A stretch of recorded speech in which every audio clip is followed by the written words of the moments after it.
What is up, everyone? We are back again for our fifth and final college basketball conference preview show. We saved the best for last, the SEC, 16 teams now in this beast of a conference. We did Big 12 on Tuesday night. The rest of the Power 5 conferences are up on the Run Per Sports YouTube channel, and they're also pinned on my Twitter account, Steve Boynton VT. Run Per Sports all season will have projections, we'll have playbooks, we'll have core plays for every main slate of the season. Our Discord is a great place to be during the college hoop season. Lineups, talking throughout the day about plays and pricing, everything. So RPS 15 gets you 15% off your first payment. Comes with all sports. NFL's on. We have another miserable Thursday night football game going on right now. NBA's underway, hockey, college football. So join us. RPS 15 gives you 15% off. But let's bring in Gav. We have the SEC. We saved the best conference for last. Some big boy teams, especially up top. How you doing tonight? Yeah, good, man. I'm doing well because I didn't play any Malachi Corley in Showdown. So, that's where I'm at. So SEC is interesting. I mean, Big 12 has been the best conference in college basketball each of the last 3 years. But this year, with kind of the import teams that the Big 12 has taken on, the bottom of the SEC is way better. Plus, gosh, they have every bit of the firepower, at least with their top two teams that the Big 12 has. So, it could be the year that the Big 12 is finally unseated. I think it will be, and don't even think it's really a bold call to say that. So, ready to break into this one.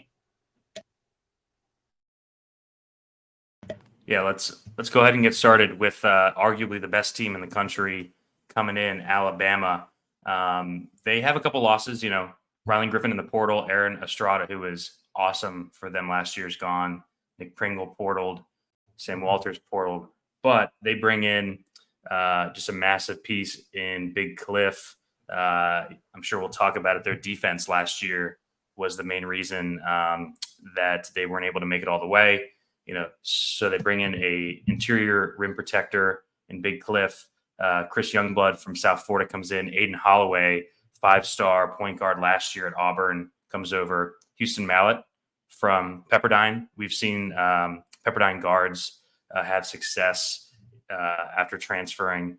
And then they've got 4 top 50 recruits. I'm sure you'll touch on them because you saw the Alabama scrimmage. So, Gav, initial thoughts on this Bama team and the changeover in the rosters in the offseason? Yeah, obviously not even just the insane Final Four run that they had, but also the fact that they really did it with 3 mid-major up transfers that there were, I think real questions to be had coming into the year. And all they turned out was, the second best offense in the country. But as you mentioned, defense outside the top 100. So to make the Final Four with, the 111th best defense is pretty incredible. So 2 years ago, when they had Chuck Bediako and Noah Clowney, it was a 100th percentile rim defense on a point per possession basis. 55th last year without it. You bring in Cliff Amorie.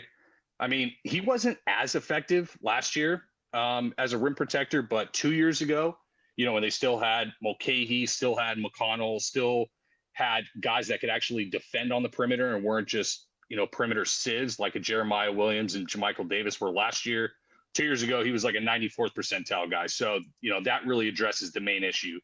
But yeah, you return, that entire, or I guess not the entire court, you return Sears, return Nelson, return Latrell Wrightsell, getting off the ball from Cal State Fullerton to Bama really allowed his 3-point catch and shoot ability to flourish, was the 4th best O rating in the entire country, and fought injuries the back third of the year. So, that's just kind of then and there. That's already a pretty elite team in the country. Then, Aiden Holloway, obviously a really high pedigree, high upside guy had an unreal bright green light in their scrimmages. He was taking almost just like ridiculous 3-pointers.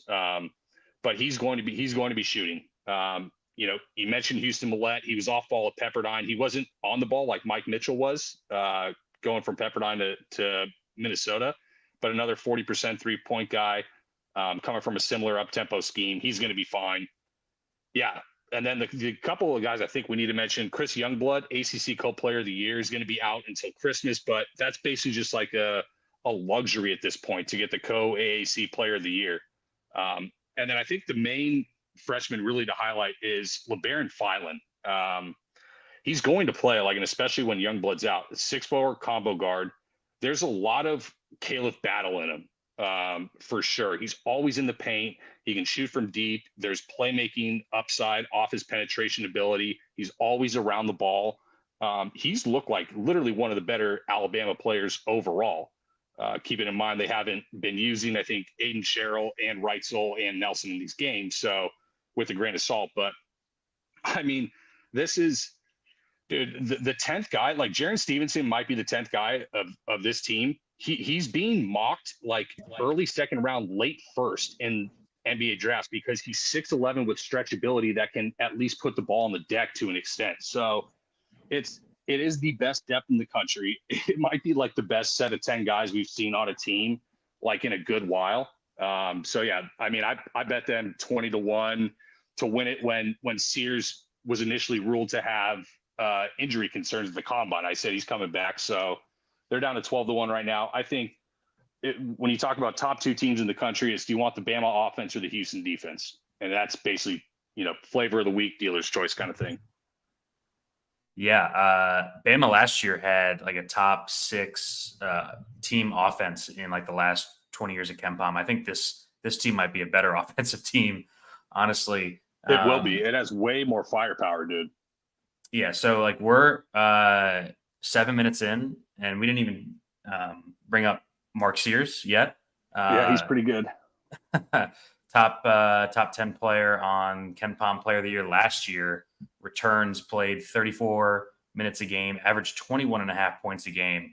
He just carried them in so many games. 1.08 fantasy point per minute, just an absolute elite guard. 129 O rating, was top 35 nationally, top 20th nationally in true shooting percentage, shot 44% from 3.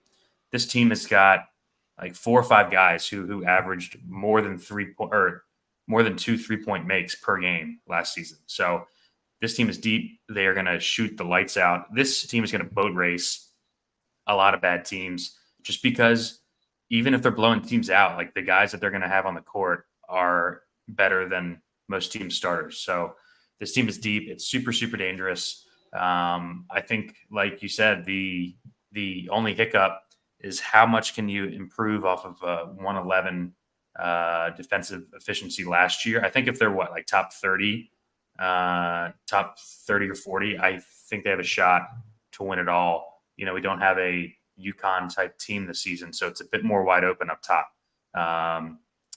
We didn't mention Grant Nelson.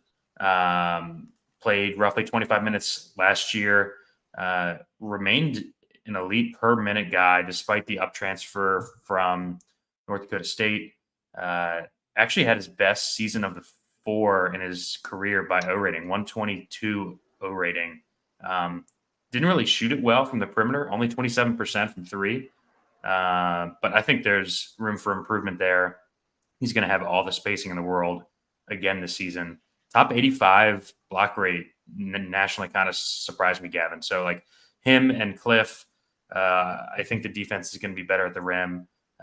And it's just going to be waves and waves of guards coming at you. I think this team might end up being a bit frustrating for DFS for us, just because there are so many options that he can go to, especially in games where they blow teams out. Yeah, I mean, this team is going to be an abject disaster for DFS. No doubt about it. Just outside of Sears. Sears is playing a lot.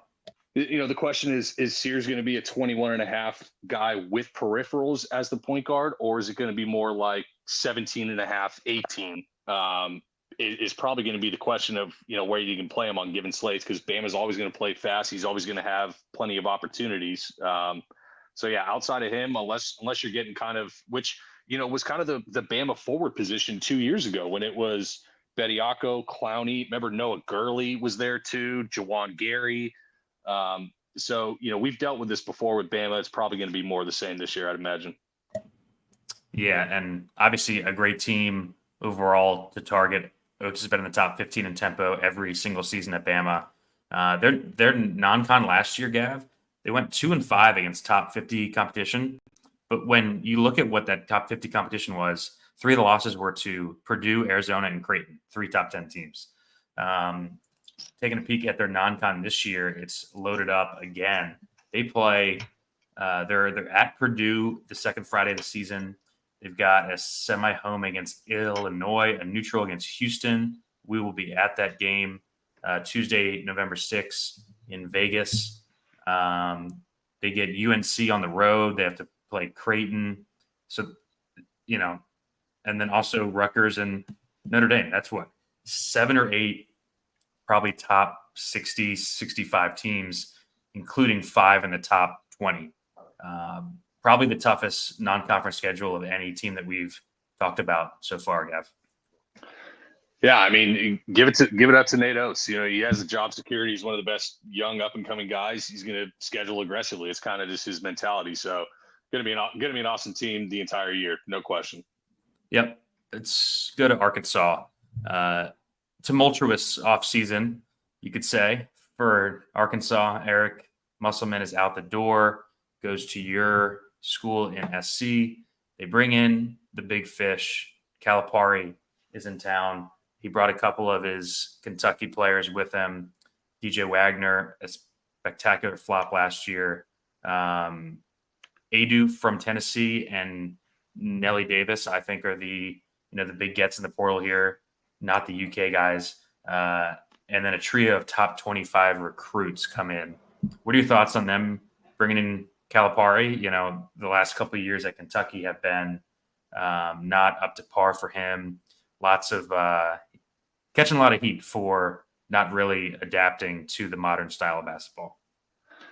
Yeah, I mean, Cal in the postseason, it just hasn't been, where Kentucky was, previously, almost kind of post-COVID. So, yeah, he gets the big fat check from Mr. Tyson at Arkansas, and is going to bring in a lot of the kind of same song and dance he had in terms of kind of roster construction at Kentucky. It's easy to touch on the returner because it's Trevon Brazile.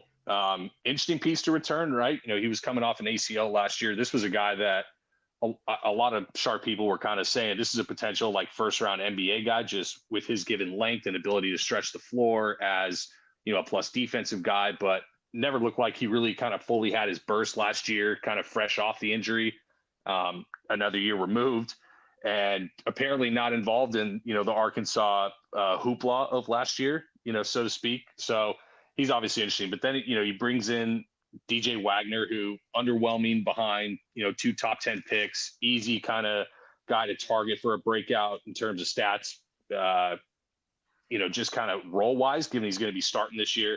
But Nelly Davis, I think is the big one. AAC co-player of the year. He backed up his Final Four run with FAU with another great year last year, 3-level scorer. This is a guy that gave Arizona 35 in a double overtime game early in the year last year. So, I mean, he's a legit NBA level scorer. I'm surprised that he wasn't getting any kind of second round love, but it's going to surround really around Davis, and then AD as the bookend. Tennessee transfer, one of the probably top 10 best rim protectors of the country, is going to be an elite role man, a hustle offensive rebounder, hustle scorer, dunker spot kind of guy. Only averaged 7 at Tennessee. Dalton Connect obviously ate up so much of that, but if there is upside, I think that's in the offensive game. It is there to be a 9-10 point guy. So after that, it's kind of the other freshman. Boogie Fland is the one that's looking the best so far. He's at least in the early going. He actually started over Nelly Davis in their scrimmage. I don't know how much to take from that, but just one thing. Yeah, that's not happening in the regular season. I can't imagine you're not starting Nelly Davis, but Boogie Fland's looking good himself. And then Carter Knox, I think, is going to draw time as well. He's kind of more of a wingy scorer, but still raw offensively, pretty athletic guy.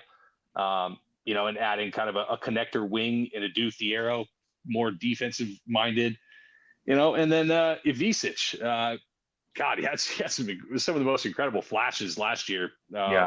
coming over from Europe. So, maybe he's something as an interesting, more stretch piece to Adu. But yeah, look, there's plenty of talent. I mean, there's legit NBA. There's a possibility where there's like 5 NBA guys from this team. So on paper, it's upside wise, kind of up there with anybody in the country. But can you trust Cal to scheme them in while meshing a basically entirely new roster? That's kind of why they're more seen as the second tier of the conference. Yeah, I think they're one of those teams in the second tier just because of the range of outcomes with the squad. Nelly Davis on Torvik's points over replacement player stat, third best season in AAC history behind Shabazz Napier and Boatwright. So that's pretty good company to UConn legends there.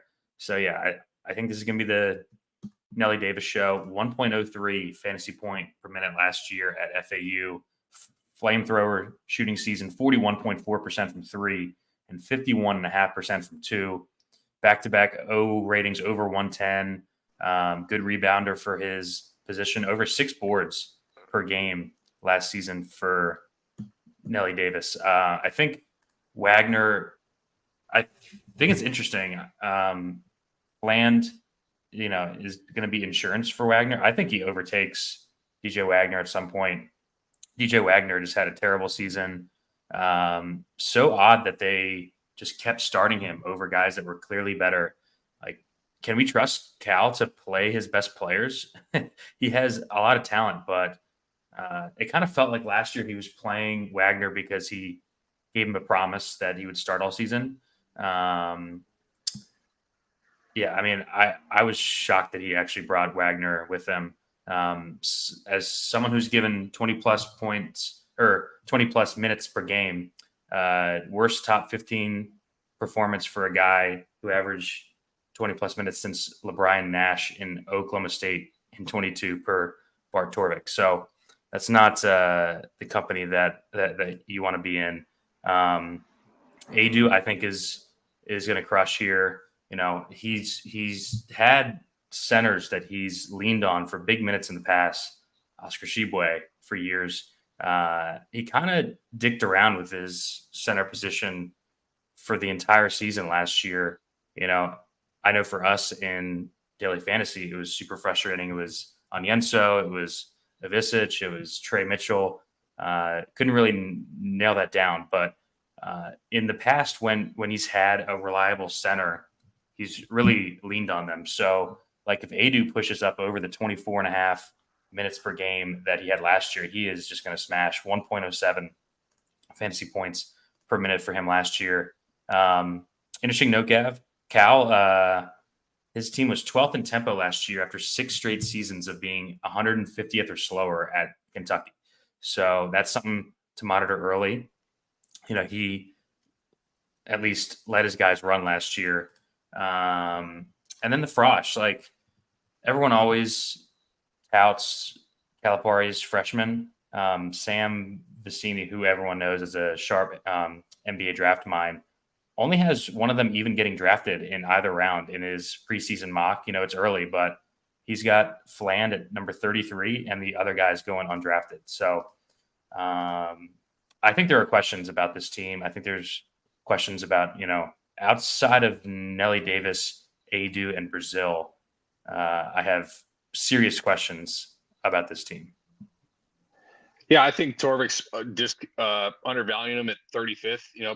I think this is pretty safely a top 25 team just with, even if Cal screws it all up, there's still so much upside on paper. So they'll be good, but I think not going to be, threatening the top of the conference, still second tier. Cool. Well, let's go to a team that is going to threaten the top of the conference. Auburn. They have a couple losses. We talked about Aiden Holloway going to Bama. Trey Donaldson transferred out. Jalen Williams is gone after just a hell of a season for him. They bring in JP Pegues from Furman, Miles Kelly from Georgia Tech, and a big point guard recruit, Tahad Pettiford. He's a small point guard. He's number 27 overall, but gives them some insurance behind the Furman transfer. What do you think about Auburn's offseason, Gav? Yeah, I mean, you didn't need to do much. You tied for second in the SEC. You finished 4th in KenPom, which was the highest in the SEC. But you lose to Yale because Yale goes 9 of 20 from three, and one of Auburn's problems rears its head with their foul rate. You let an Ivy League with a bunch of gringos shoot 31 free throws, they're going to hit a lot of them. So, that was their issue last year. It was one of two teams in the country that was top 10 on both sides of the ball. The other one was that UConn team that wasn't that bad. You had Trey Donaldson and 4 of the top 250 O ratings in the country. So what do?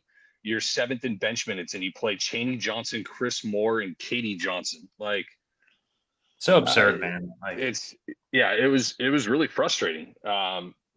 Just play your best players, Bruce. I get that you want to be kind of the high pressure and high intensity, run waves of just athletes at people, but when you got good guys, just play your best players. Kind of the good part about Auburn was, one thing, Chad Baker-Mazara, 47% from three in conference at 3 attempts per game while being a strong defender, and was even 20th in the SEC in assist rate. So he had some playmaking off of it. But Denver Jones is like a guy that, he definitely took a backseat compared to his role at FIU 2 years ago.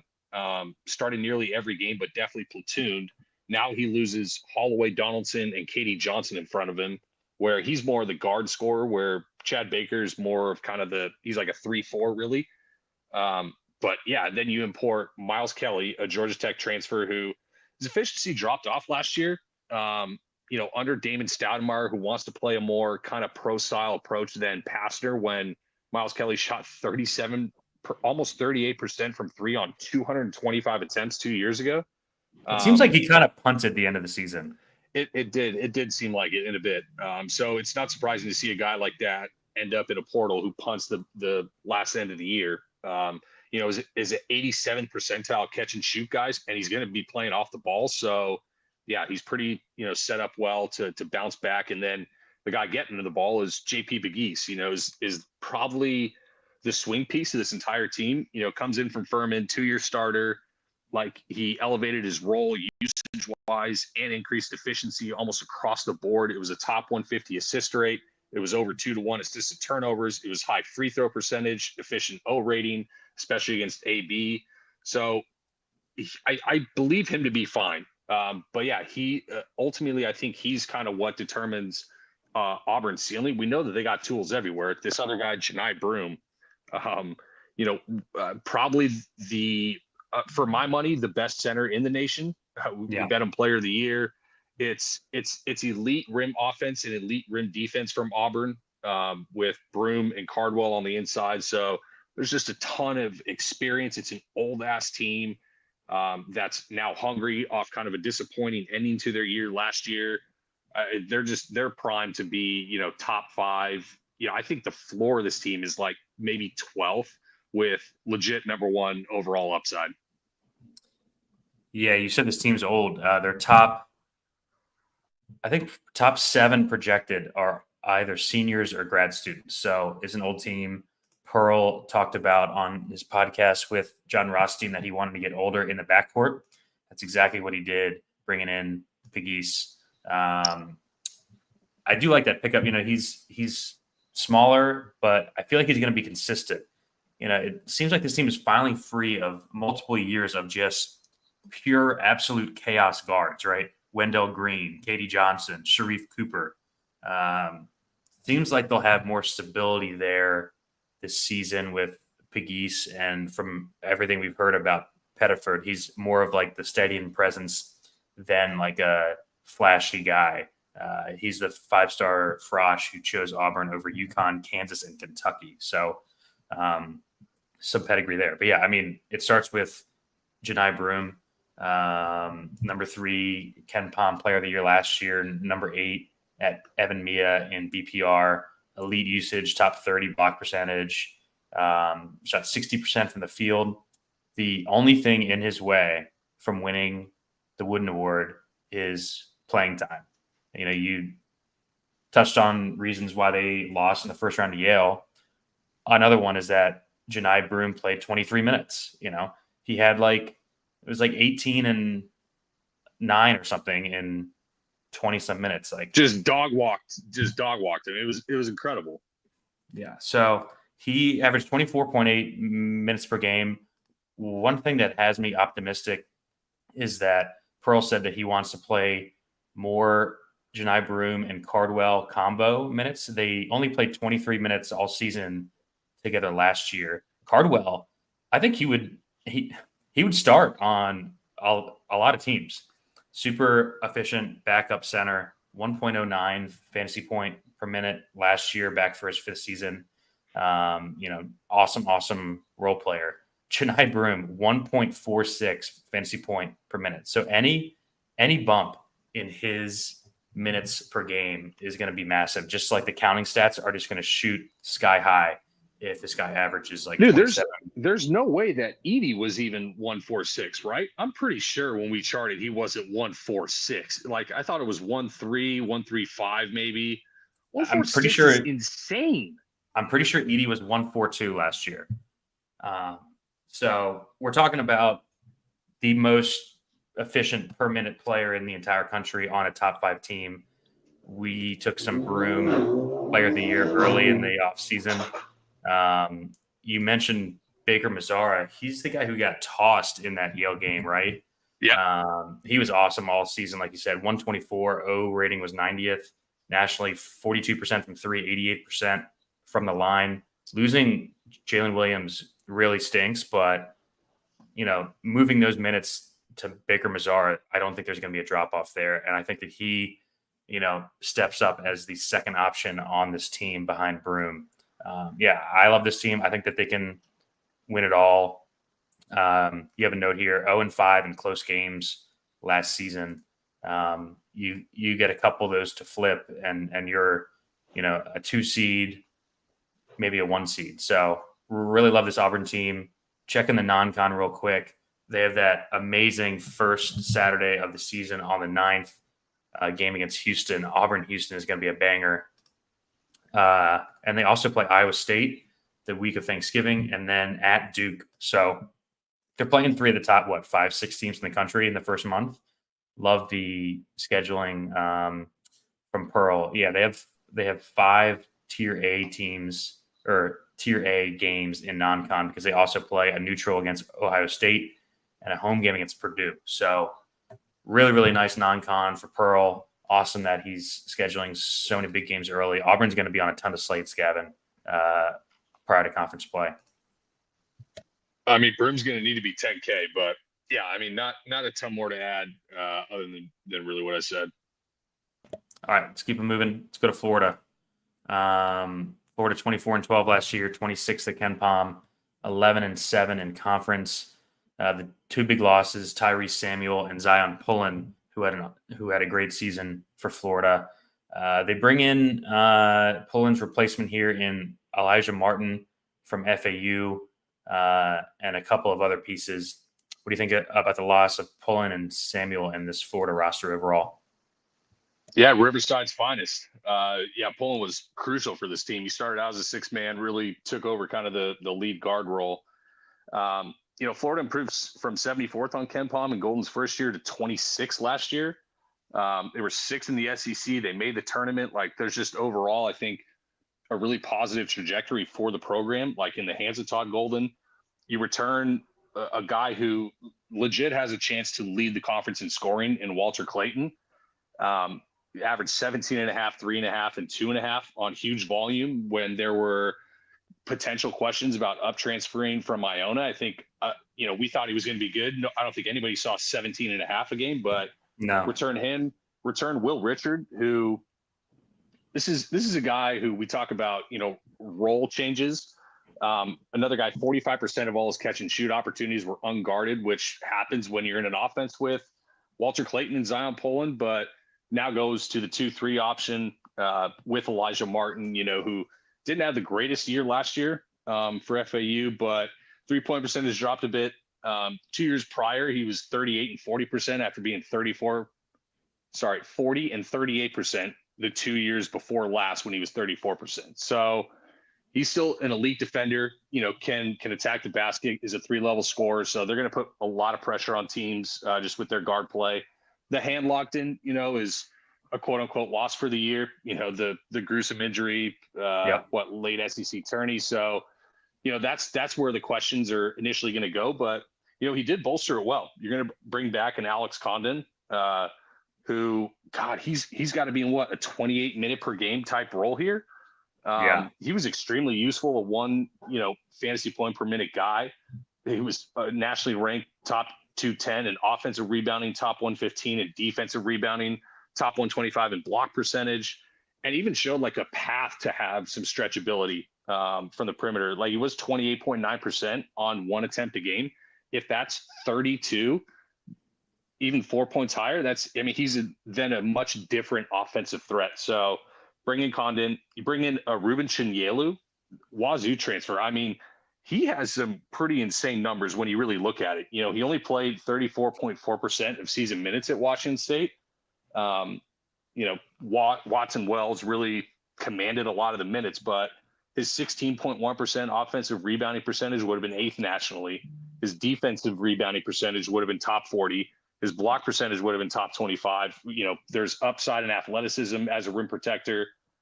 So he's, an interesting piece. And then you bring in a really productive, proven guy like Sam Alexis from Chattanooga. Another guy, nationally ranked offensive rebounding, defensive rebounding, block percentage. So, yeah, there's, there is help in the front court, a lot more than they had kind of last year post hand-locked and injury, plus the Tom Howell return. So there's a lot to like. I think the team is still being slightly undervalued. Me too. Like this team feels easily top 25, pretty clear path to top 15, 20 offense. And the defense just has to improve. I think naturally bringing in Elijah Martin, bringing in the rim protection that they did. So I think they're inside the top 25, currently projected at 28th on KenPom. Lots to like about this team in Todd Golden's third year. Yeah, I'm closer to the KenPom 28 than Torvik is closer to 40. I really like this roster. As promised, Golden has pushed the pace, 70th in his first season, up to 17th in tempo last year. I guess my main concern overall, like team-wise, is this team isn't very deep outside of their starters, and Alexis and Haw basically have Aberdeen and a bunch of not very heralded freshmen. But that'll be good for us in daily fantasy because we're going to see big minutes from Clayton, from Martin, and hopefully from Condon. Condon, will slide right into that Tyrese Samuel spot in the starting lineup. I think that he is going to be a big attack for us in daily fantasy early on in the season, like you said. I don't have that many notes on this team. I think that, like you said, they'll improve defensively. They have to.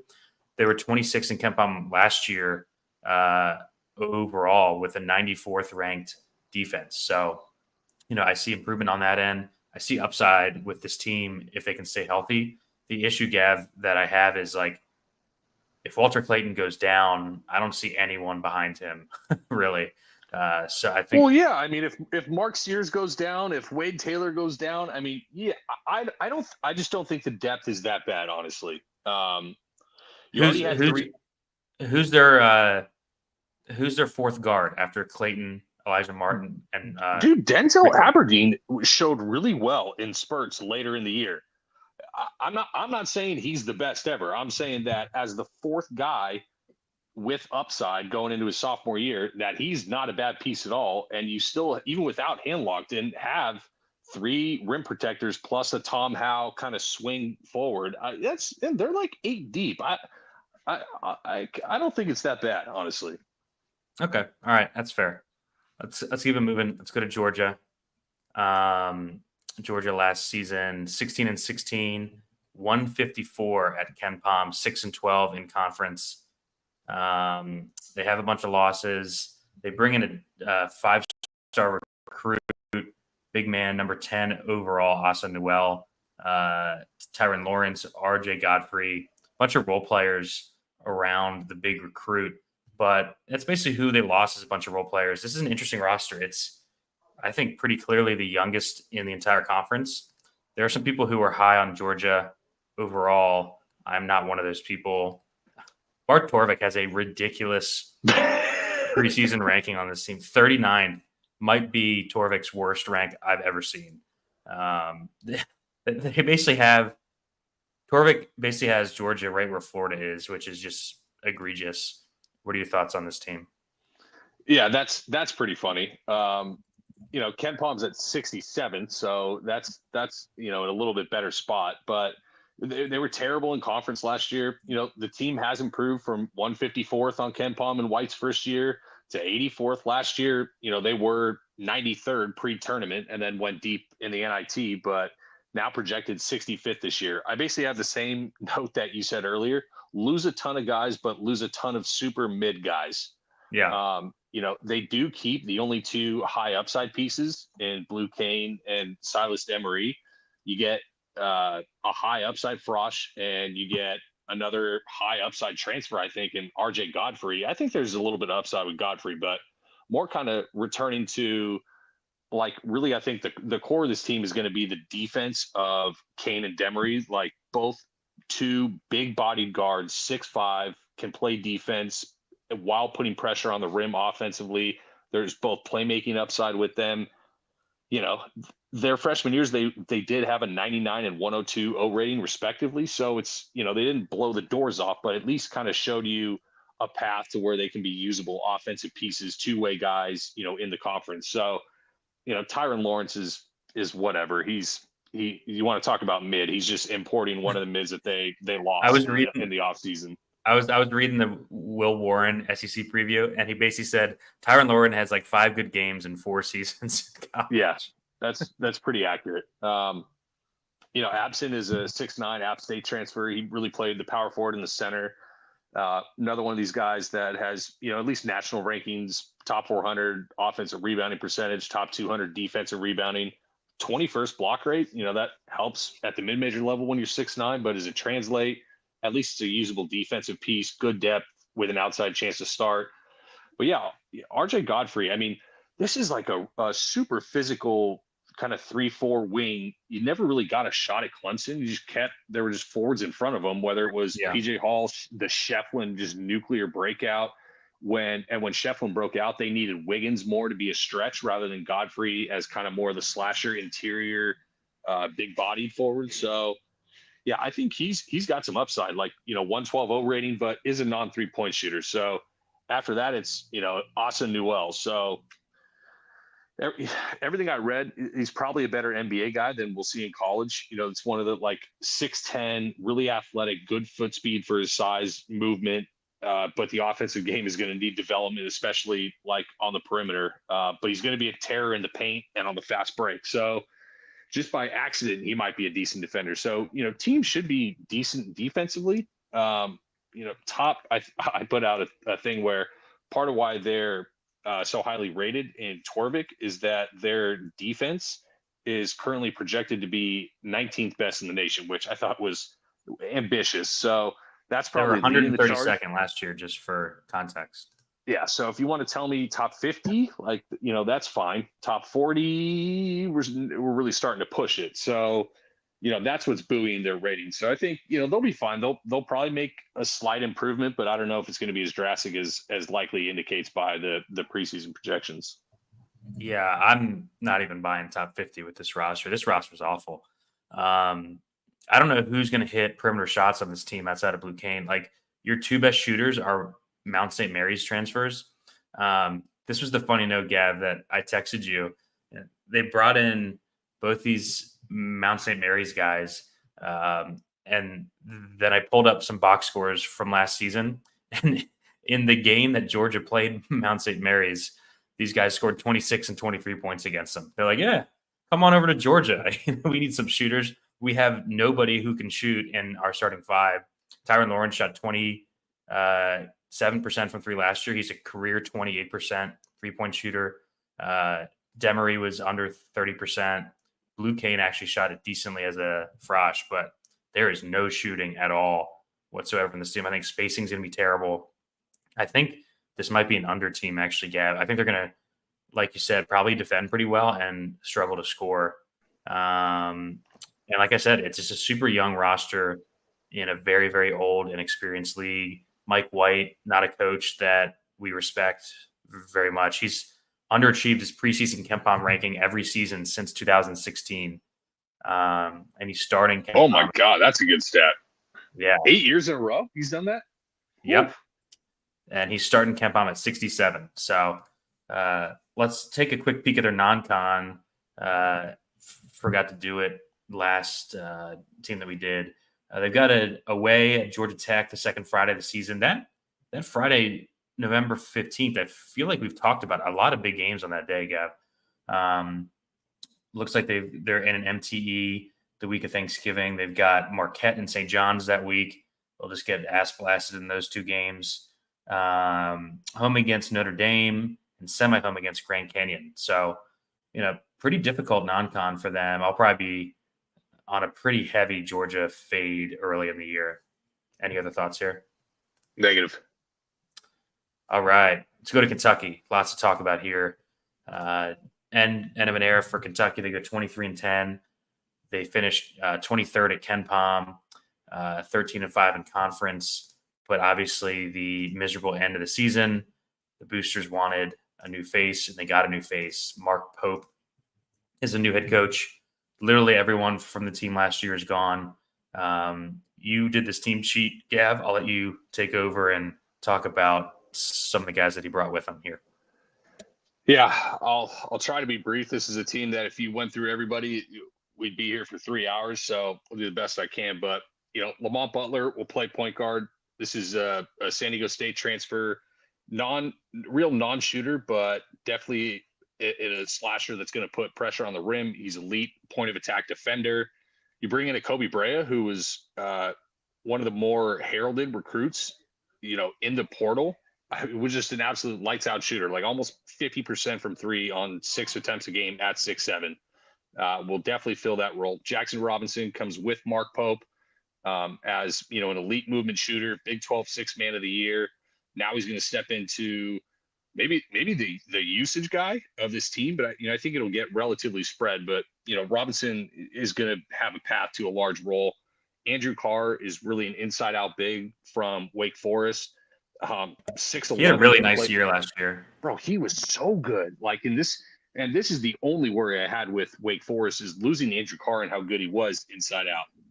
84th best O rating nationally, was nationally ranked both sides, rebounding, block percentage. It's just a super good piece, like consistent. You know what you're going to get. He's a grad transfer. And then you bring in a high upside guy like a Brandon Garrison from Oklahoma State, former top 50 recruit, started 29 games. Yeah, it was for a horribly anemic Oak State team.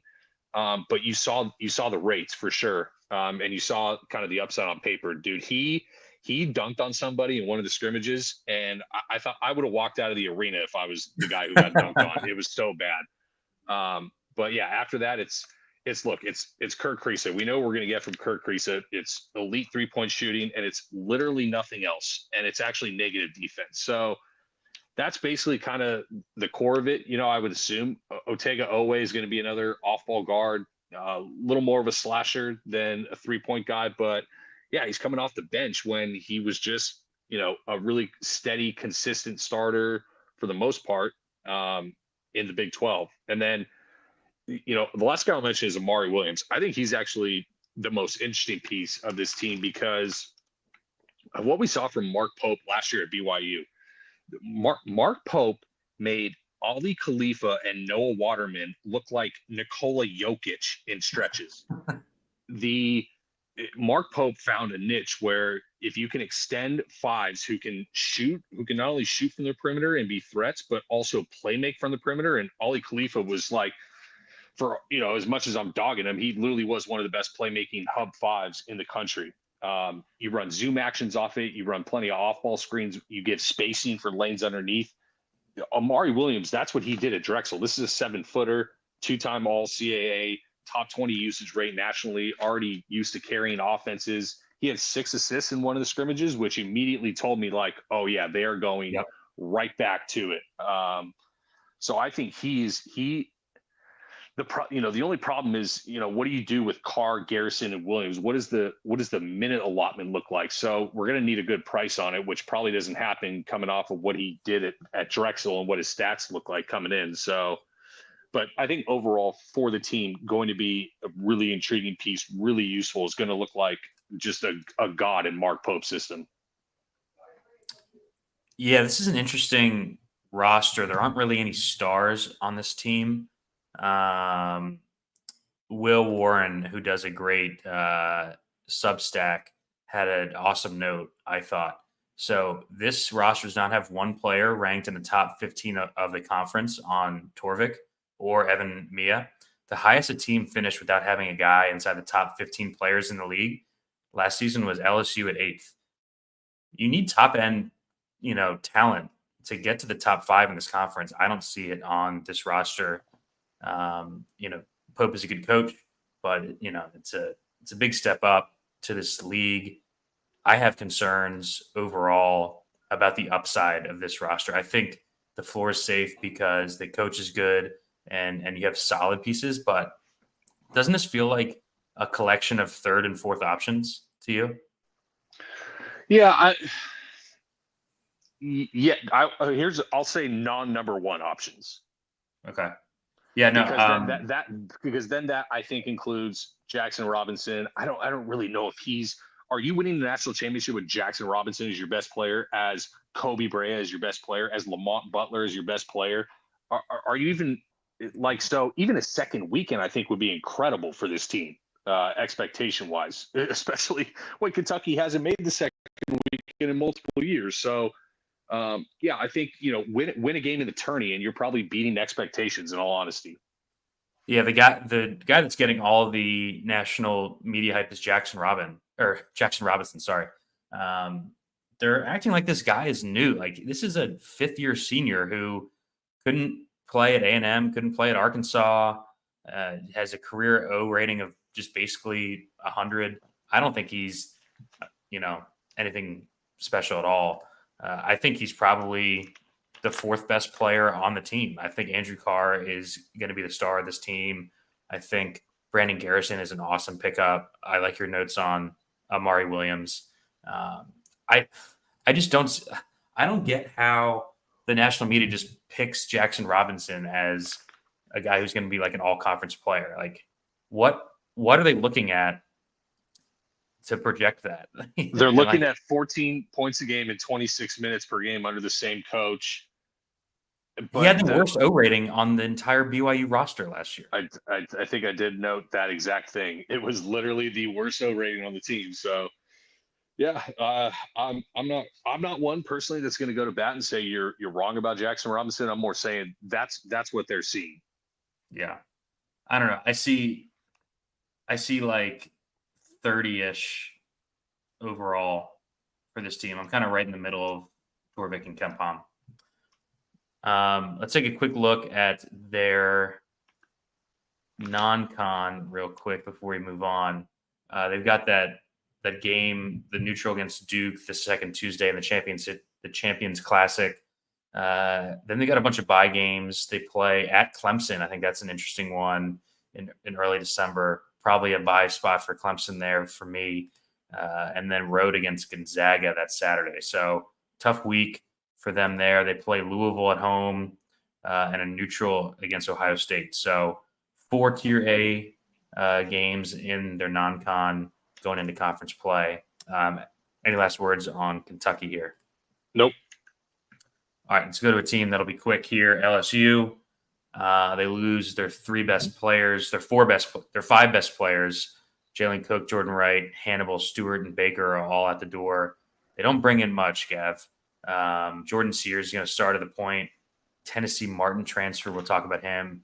Cam Carter from a pretty poor K-State team and a couple of recruits. Gav, I don't see this team getting out of the bottom 3 in the conference. What do you think?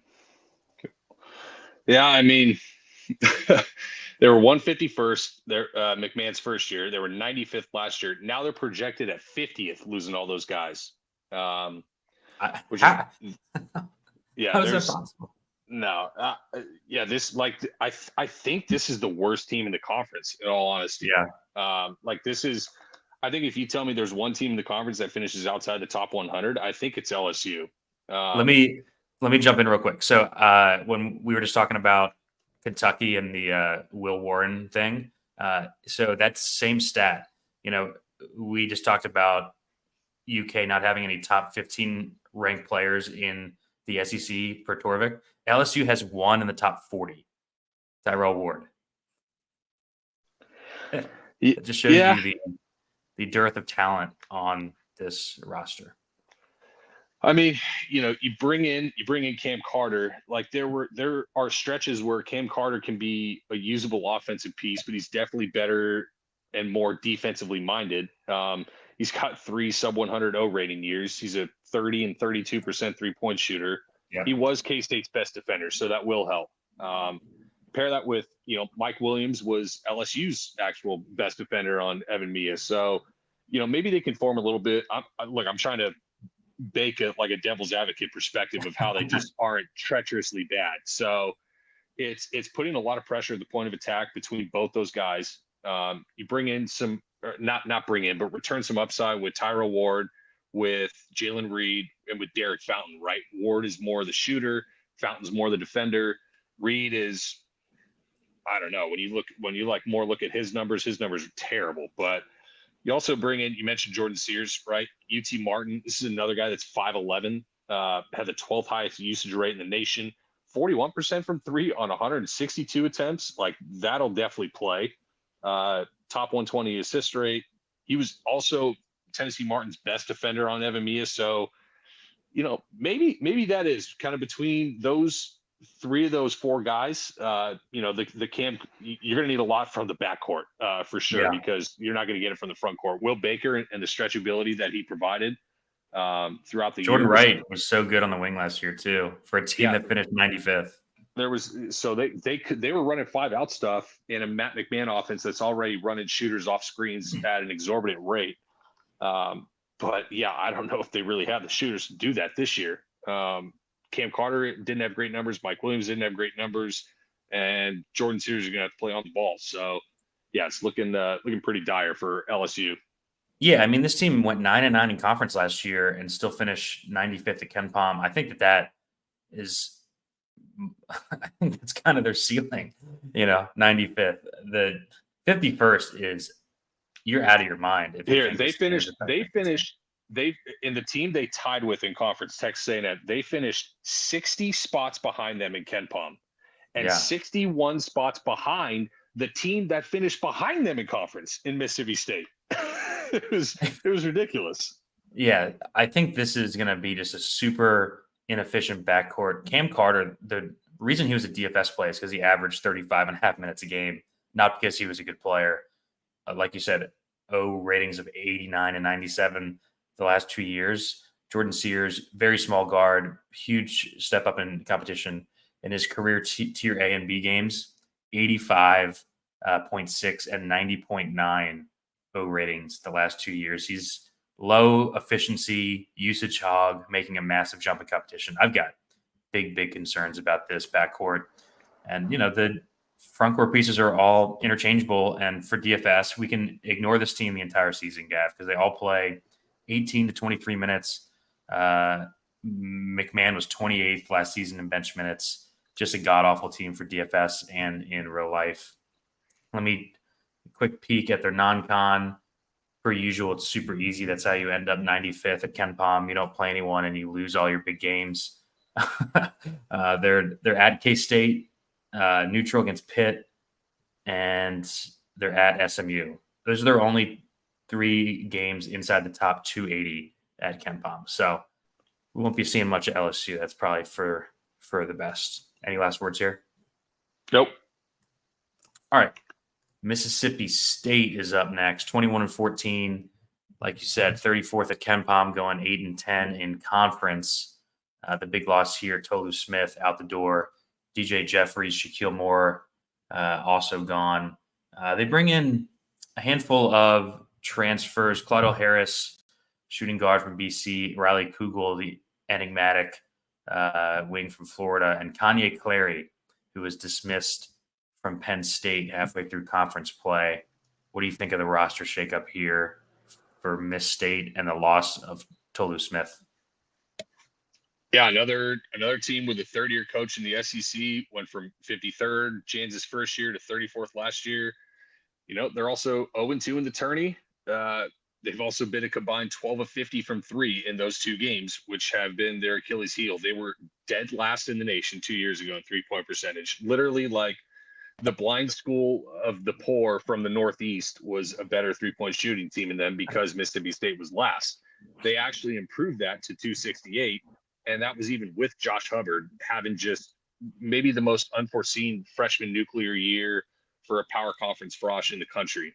He took 304 threes. That is more than Wade Taylor, dude. I mean, like it's hard to grasp that the level of volume that Josh Hubbard saw in the minutes that he saw them in. He played 27.7 minutes a game. Go look at Wade Taylor's minutes per game. I bet you it is at least 5 minutes more than 27, and he shot more threes than him. So I digress. 32.8 for Wade Taylor, exactly 5 minutes more. You're right. 5.1. There you go. So you bring in Claudell Harris, right? He was another really effective three-point shooter from Boston College. He played off the ball to Jaden Zachary. He did have huge drop-offs in Tier A, B, and it almost looked like he was, bullying some of the softer Northeast competition, mid-major stuff that BC does play. But look, usable, hit 2.5 threes a game at 31 minutes for Claudell Harris. That's fine. But, then it gets to kind of the two more ball heavy guys, right? Connie Clary at Penn State. It was interesting, right? He gets dismissed. It's a tough shot maker at 5'11". He was 100th percentile in the nation in dribble jumper frequency. Like he basically just dribbled the ball until he found a shot and shot it. And still shot 37% from threes on like a little over 3 attempts a game. So he does have elite catch and shoot numbers. So it can work. But then Riley Kugel was not officially dismissed from Florida, but he was basically dismissed to the bench for way more of the year than we thought coming in by Todd Golden. It was just super up and down, but former top 60 guy. He's got, starts at the power major conference level. The upside is there, even if the efficiency didn't pan out last year. And yeah, you look at some of the losses like Toulouse Smith and DJ Jeffries, they were kind of the core of a team that was top 25 in rebounding, and they were the nationally ranked rebounders. You lose both of them. And then I was kind of looking more into it, and I saw Toulouse Smith defended 22 total shots at the rim the entire year because of the Mississippi State defense. So when you look at the team on the surface, you definitely worry about where's the rim protection, where's the underneath size. That is an issue. You have Cam Matthews, who is beast, maybe the best individual defender in the nation, like position aside. Him, Cooper Flagg, you want to put them in the conversation, sure. He can play small ball 5 in a no middle lineup. I think he's like 6'8"-ish, so it's definitely not ideal. But when your main rim protector only faces 22 shots at the rim the entire year, that's how you play a small ball Cam Matthews 5, because the only other guy taller than 6'7" or 6'8" on the lineup is Keyshawn Murphy, who was a guy who's been at like 10 and 13 minutes a game the last 2 years. 20% of season minutes last year. Like he's a total wild card, but is going to have to play to some extent. So the offense has to take strides forward just with the firepower that they have available, the creation that each of these guys have, Kugel, Hubbard, and Clary. So yeah, how does it mesh? It all kind of looks funky on the surface, but Chris Jans is a junior college guy who has cobbled together weird looking lineups season after season, fully turning over rosters. So I'm just going to kind of trust him at this point. When you have a coach of kind of his aptitude at his young age, 32nd, I think that's okay. I'm all right with that. There is a little more upside there, but I actually think it's relatively narrow range of outcomes type team. Floor is high. I just don't know if this is really like a top 20 team. Yeah, I'm kind of there too. Like the defense is going to be elite, 9th and 22nd in adjusted defensive efficiency last 2 seasons. Ken Palm's got them 35th to start the year. It's probably fair. Cam Matthews, fifth year, like you said, as elite as it gets defensively. He was third nationally in DPPR at MIA last year, 0.93 fantasy points per minute, and that's without really attempting any shots. Just one of the best peripheral scorers in the entire league. I'm with you. I think he can play some funky lineups. Like, does he have the balls to play Hubbard and Clary together? Like, that would be pretty wild. They're both under 6 I think there's foot. going to be a lot of lineups where two of Clary, Hubbard, and Kugel are going to be playing. I think a lot of two of those guys.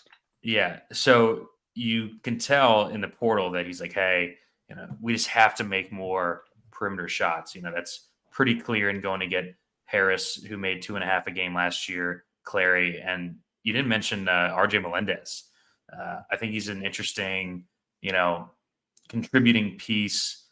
I think he's kind of a winning piece in general, probably like their eighth guy, something like that. He's the type of guy that you can play at the power forward with Cam Matthews at the 5 in a small ball 5 lineup. I think is probably the best way to phrase it. Yeah, so I think this team's going to be really interesting early. I want to see if he has the balls to play Hubbard and Claire together, because that would be fun. We're going to do the awards later. I think we might have shorted Josh Hubbard in the all-conference watch list. I think, man, like if he bumps up over 30 minutes, he could average 20 points a game. Doesn't give you much peripherally. He's basically just like an electric scorer and shooter. But, if they're a top 25 team and he's averaging 20 plus a game, I could see it. Quick peek at their non-con. Pretty easy. Only 2 tier A games. They're at SMU the week before Thanksgiving, and they're at Memphis right before Christmas. They've also got Utah, UNLV, and Pitt. So a couple chances to buy them early as they ease into the season. Any last thoughts here? Nope. All right, let's go to Mizzou. Just an absolute abject disaster season for Mizzou last year. 0-18 in conference after having a horseshoe up their ass the season before, winning every close game. They lose every close game last year.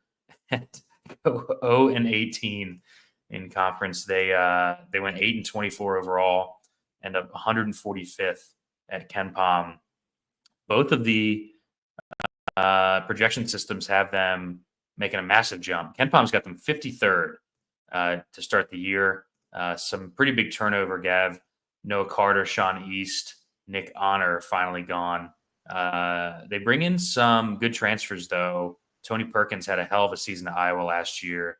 A high upside guy in Mark Mitchell in the front court. I think it's interesting.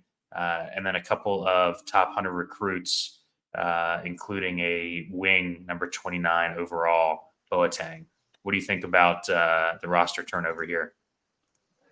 I think they'll do better in conference this year than they did last year. I'm pretty safe to say that, because last year their conference performance looked like my showdown lineups tonight. So it was miserable. They went from the luck box team 2 years ago to being 1-9 in 2 possession games last year. Caleb Grill gets hurt for most of the season. The team just had no punch outside of Sean East. The tempo dropped from 102nd to 239. They couldn't create any turnovers. It was just a terrible roster. In Dennis Gates' first 2 years, they've been the 180th and 181st best defenses in the nation. So they're pretty much dead without having, the top 10 adjusted offensive efficiency that they had 2 years ago with Kobe Brown and Demoy Hodge. But yeah, lose Sean East, lose Noah Carter. You don't like losing good players, but you also that's not losing a ton. You lost a couple guys from an 0-18 team. So replaced with Tony Perkins, who took mega strides in Iowa, being an on-ball guy. He's not much of a 3-point threat, but he's going to draw a ton of fouls, get to the free throw line, put pressure on the rim. Pretty good, mid-range. Pairing him with the Mark Mitchell is kind of like my big rub with this. This is your 2 big main portal gets. I'd assume you're kind of 2 more go-to guys, like maybe Tamar Bates, high pedigree guy who shot extremely well from 3 last year, plus Grill coming back, maybe eases some of the pressure that would be on a Mark Mitchell if not. But, I just had this idea in my mind of Mark Mitchell and Tony Perkins running pick and roll, and you don't run drop coverage, you run double drop coverage because neither one can score from beyond 20 feet. Like, so yeah, maybe the spacing around helps. You know, you bring in a Jacob Cruz, who is a 6'8" stretch from Tennessee Martin, shot 41.5% from three on almost 200 attempts with a top 100 O rating. So, you know, that'll certainly help. That never hurts to have, you know, a stretch power forward. So spacing should be definitely better. I'm good with the offense getting there. Tony Perkins on the ball is going to help. Mark Mitchell is going to vastly help, you know, because, dude, you look at his jumper late, it was the most, it didn't even look like, it didn't even look like he was a bad shooter. It looked like his jumper was completely mentally broken from the shooting stroke that he had. It was terrible to watch. Like, it's hard to articulate, but regardless, there's the strides will be made forward. 4 top 100 recruits plus Marquise Warwick, you know, kind of the Northern Kentucky monster, played a bunch of zone defense at Northern Kentucky and is going to play a bunch of zone for Dennis Gates. So that kind of translates on the defensive side. Maybe that helps. So yeah, stride forward, but yeah, what are they, 60th-ish on KenPom? They're 53rd on KenPom. 53rd. Yeah, that's probably a little ambitious. I'm probably more towards Torvik on 65th, but it's nothing like, you know, the top 100 drops out. I think it's pretty safely kind of 60 to 80 range. Yeah, the defense was so bad last year. 181st adjusted offensive deficiency. A lot of that, Gav, is they couldn't rebound. The last 2 seasons, this team has allowed 37% and 36% offensive boards from the other team. That's 362nd and 358th in the country. So lots of second possessions, lots of scoring given up on offensive rebounds. And you can kind of see it with who they brought in. Perkins was a good rebounder for his position. Mark Mitchell, Josh Gray, Cruz are all good rebounders. I mean, you just have to shore that up. Like, you can't be giving up nearly 40% offensive rebound rate and expect to win games, especially close ones. It's what everyone said going into last season with Mizzou after they had all the lucky wins the season before. I love the Perkins pickup. He was just awesome for Iowa last year. Really improved and flourished as the primary ball handler. Top 175 assist rate, like you said. Mia's got him number 40 in the nation for his player rankings this season. Good at drawing fouls. Fits well with Tamar Bates, I think, overall. Warwick, yeah, 4-year starter at Northern Kentucky, max minutes guy on the horizon, 36 a game. Has really played like shit in basically all his tier A plus B games over 4 years. The 84 O rating combined in his 4 years and shooting 25% from 3 in tier A plus B games. So definitely have my concerns with work translating up to this conference. Yeah, I think this is like a back half of the league team. Probably surprise a few people. I do like the 1-2 punch with Perkins, Mitchell, and then Bates as the third option. Super easy non-con outside of the game on Monday. We'll be talking about Mizzou in Discord because they're on the first slate of the year. They are at Memphis Monday night. So they have that game. They're home against Kansas in early December and a neutral against Illinois. Are there only 3 games? No, they're also home against Cal. But besides those 4, those are the only 4 games inside the top 215 at KenPom. So super soft non-con. Probably not doing themselves that many favors because they're projected to lose all three of those tier A games going in to conference play. Any other thoughts here? No, Dennis Gates has a weird affinity with 7-footers. They got a 7-foot freshman. They got a 7'6" freshman. They bring in 7-foot Josh Gray from South Carolina. Yeah, not much else to add. All right, let's keep it moving. Let's go to Oklahoma, the Sooners. 20-12 last year. They end up 46th at KenPom. Did they end up missing the tournament after that hot start? I believe they did. Yep. So they missed the tournament after starting 15-3 or something like that. Just a terrible end to the year for them. They lose Uzan. McCollum transfers to Georgia Tech.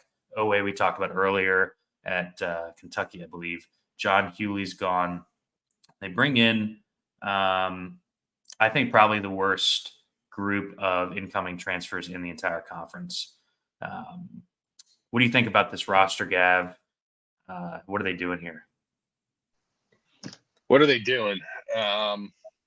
Is this like an NIL issue? Like, how can he not get high major talent to come play for him? I think he's on the hot seat, honestly. Yeah, you wouldn't think that a guy of Porter Moser's age, would be on the hot seat, but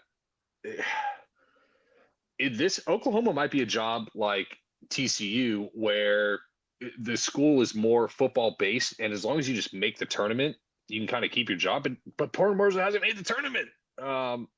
And now this year, they're the second lowest percent of returning minutes of any returning coach in the conference, thanks to Texas. This was a team that also had the 9th best 3-point percentage defense on KenPom. It was also the 13th luckiest defensive shot-making team, where opponents just weren't flat-out hitting shots against them. You lose 60 points per game between Uzan, McCollum, Owe, Hughley. Ronaldo Soares was really good out of nowhere, like midway through the year, and Darthard. And now you add multiple mid-major guards. Yeah, it's not pretty. Jalen Moore had a quietly awesome year, like Big 12 honorable mention, started every game, 113.0 rating, nationally ranked, rebounding on both sides, block percentage, but he only played 61% of season minutes. Like, they were playing a lot of Soares at the 4. He's gone. Godwin is still there, which doesn't help. So he should step into a larger role and is going to be, I think, a good DFS asset early. But does he count as a breakout guy? I didn't even. I know he kind of already broke out. I think he's going to be like their leading usage guy on this team. If he's like a second team all league, maybe, but I guess that's the upside, and I guess outside shot to make like an all conference team. He was honorable mention last year, so but just a guy I think we want to be early on. Duke Miles is the high point transfer. He's a combo guard, first team All Big South. He played mostly off the ball, but did play a little, like I said, combo guard, played on the balls in a backup role. He could be the starting point guard. Good 3-point shooter. Also has 6 total games versus tier AB competition in 3 years, I think. It only won last year, and he did not do well against Georgia last year. So Kobe Elvis, 6'1", Dayton combo guard. I think he's got a little point guard upside in him. So it's probably not just a real 1 point guard lineup, but really a dual pronged attack that they run. Like, he still had a top 215 assist rate. Now Dayton hit every 3 that they took last year also. So he's a guy with also very unimpressive tier AB marks, and a guy who played mostly tier B competition, being in the A10. So a lot of that sample is slated towards not the A side of it. Sam Godwin returns. Like, Oklahoma, when Sam Godwin would come in the game, they would specifically run drop coverage when he was in. So if he's going to be the starting center with a meaningful role, he was the number 1 offensive rebounding last year, percentage-wise in the nation. It could be a better drop coverage team, because Oklahoma, Porter Moser usually plays defense at the level of the screen and gets beat over the top way too many times with unathletic guys underneath to play help. So after that, it's like, Jaden Jones actually might be maybe the most interesting transfer. This is a Long Beach State guy, good 6'5", 2-way kind of swing 2-3, career O ratings of 116, 117, and 122 in 3 of his 4 years. Last year was the first year like his tier AB offensive rating efficiency sustained. So I think he's not getting really enough love. I think he could be potentially even a starter at some point on this team. But we're not going to get any sort of break on him DFS wise, just given what he did in a mega up tempo Long Beach State with his usage level. Yeah, it's kind of a wait and see team for me. I think that this, like, the rotation and the starters could change, and I think they could go young. Like, you're bringing in Duke Miles, who like you said, not very impressive tier A, B competition stats. Kobe Elvis and Glenn Taylor, those are like bit pieces. Well, especially Glenn Taylor from St. John's. There's a reason I didn't mention him. Yeah, well, he's going to start on the wing for this team. And you won't even know he's there. That's the best part about Glenn Taylor. I guess the best thing you can say about this team is it's old as shit. Like their top six, they've got 4 fifth-year seniors. They have a 6-year senior in Bryson Goodine. I think the defense is going to be good just because Porter always has great defenses. That's about the only thing that I can convincingly say about this roster is that the defense is going to be top 40. I don't see how the offense is any good. I don't know how they have the offense projected to be better than last year. Yeah, I'm definitely lower than Ken Palm 40th. I just don't see how this team scores outside of Jalen Moore. I do think that he's an awesome play. I do like the Sam Godwin call, especially for DFS. He's just going to eat rebounds if he gets more minutes. So not that much more to add on this team. Quick peek in their non-con. They got 3 games. Looks like 4 games in top 100. They're playing Providence on a neutral on Thanksgiving. No, the day before Thanksgiving. They're home against Georgia Tech, and then 2 neutrals in mid-December against Oklahoma State and Michigan. So fairly weak non-con.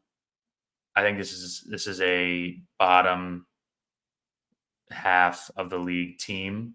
I just don't see any upside whatsoever in this roster. This is easily bottom 3, if not bottom 2.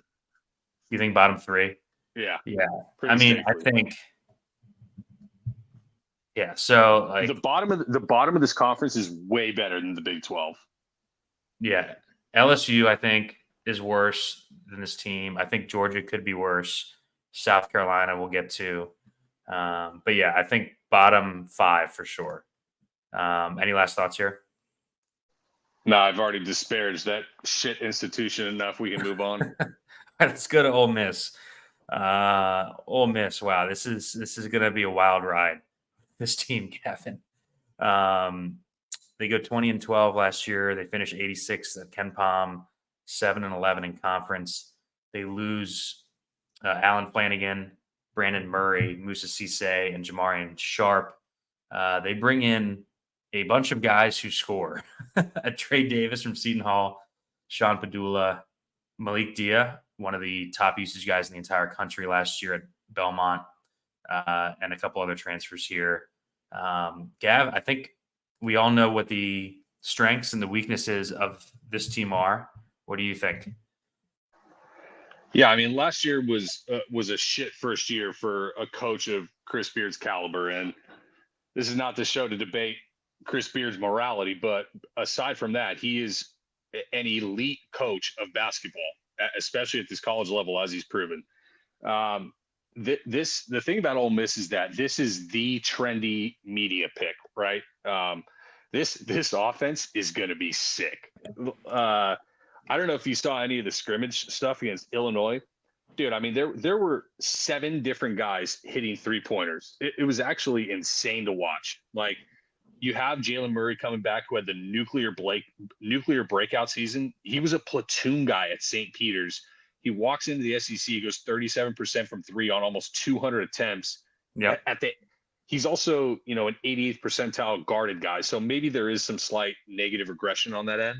But then you return Matt Morrell, second team all SEC, elite scorer. The only reason that Matt Morrell comes back to college basketball is because in the NBA draft process, he's told that his defensive aptitude is not there, because there's no question about the offense. I think he was 3rd team the year before. This is literally one of the best offensive guards in the country, especially in an off-ball role. And then for shits and giggles, you bring in Sean Padula, a top 10 offensive BPR and Evan Mia in the ACC last year. And every player ahead of him was on a top 25 offense, which speaks to how much better he was just individually compared to his team than everybody else. But he had to do it all. So efficiency dove a little bit. Yeah, because kind of the do it all role. Yeah, with Couture going down for a while. Yeah, Couture was down for a while, and then you're throwing to freaking Tyler Nickel and MJ Collins, right? Like, but now he's got Matt Morrell, Jalen Murray, Dre Davis. Malik Diaz. Yeah, Dre Davis is not even. He literally does not need to take a single shot any game. It will be valuable to this team. He's really more of a slashing 3-4.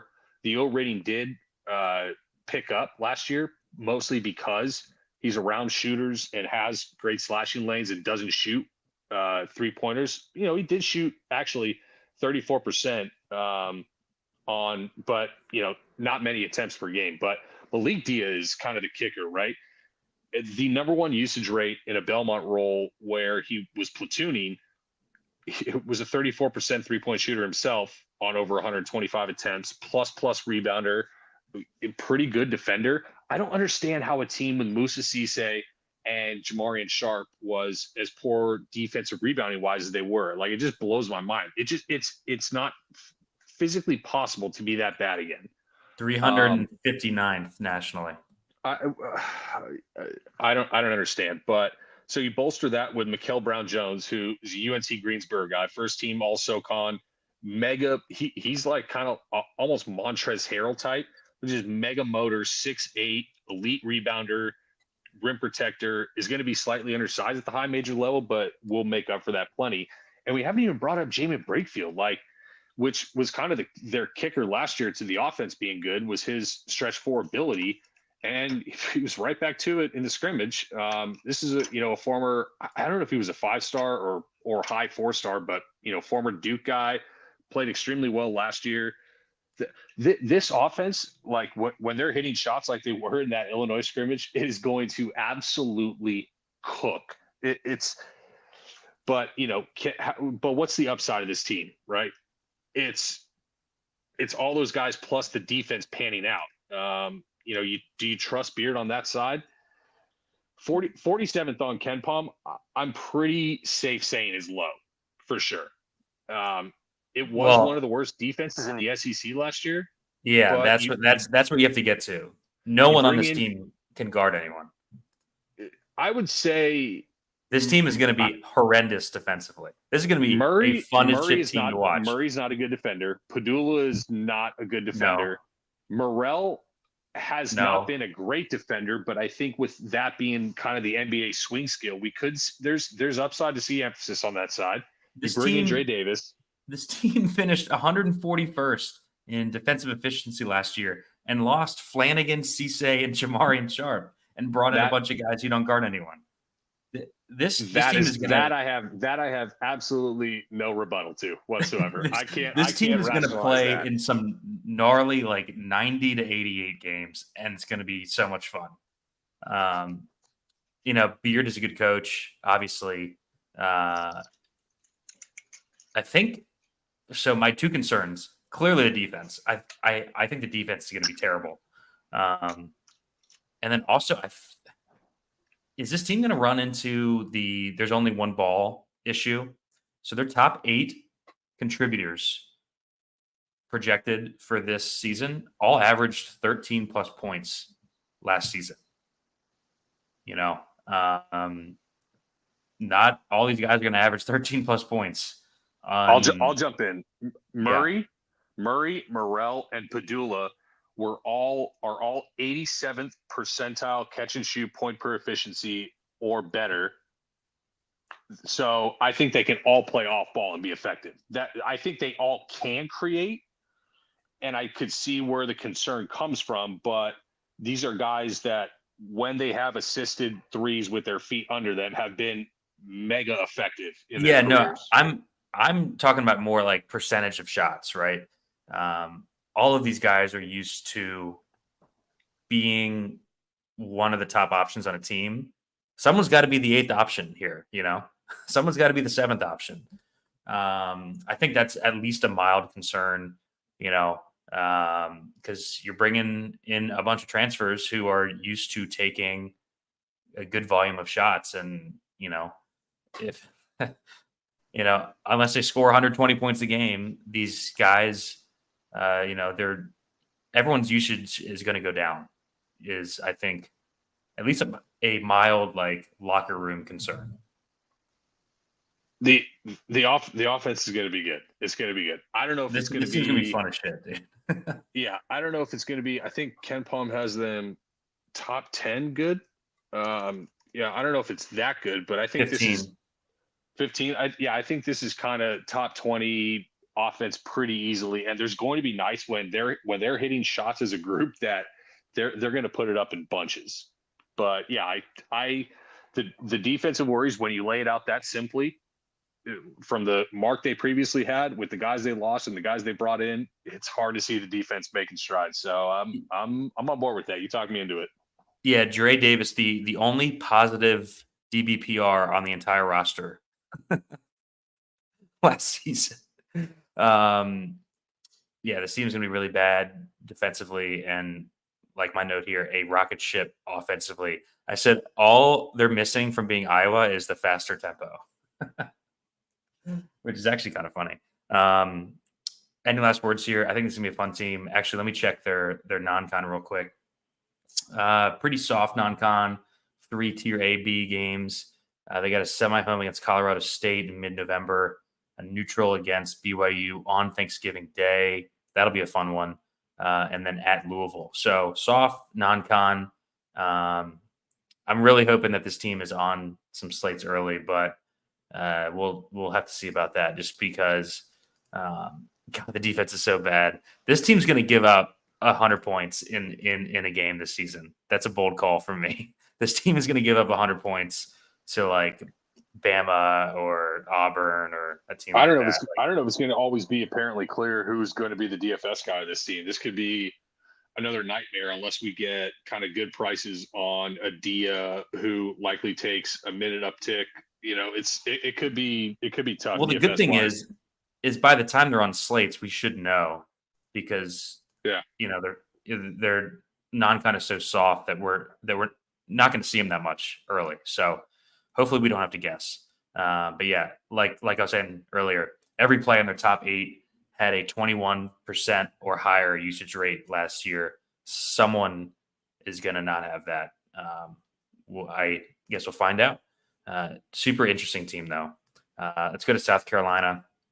Keep it moving. South Carolina 26-8 last year, 54th at Ken Palm. Just an awesome season for Lamont Paris. But man, outside of like the teams with the new coaches, Gav, this has got to be the biggest trio of losses in the entire conference. They lose their point guard, Talon Cooper. Michi Johnson goes back to Ohio State. BJ Mack, stretch 4, who was frustrating for us in DFS, but just a key cog to this team overall, is also gone. And they don't really bring in anything. They bring in Pringle from Bama, who was like a 40% minute guy after being at Wofford. And they replace Talon Cooper with Jamari Thomas from Norfolk State.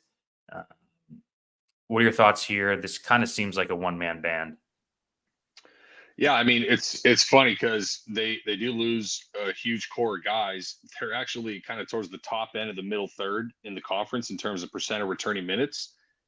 But a lot of those minutes are also Jacoby Wright, Miles Studi, and Zach Davis, who were some of the biggest bots that we saw like all year in Power Conference basketball. So the thing is, it all centers around Colin Murray Boyles.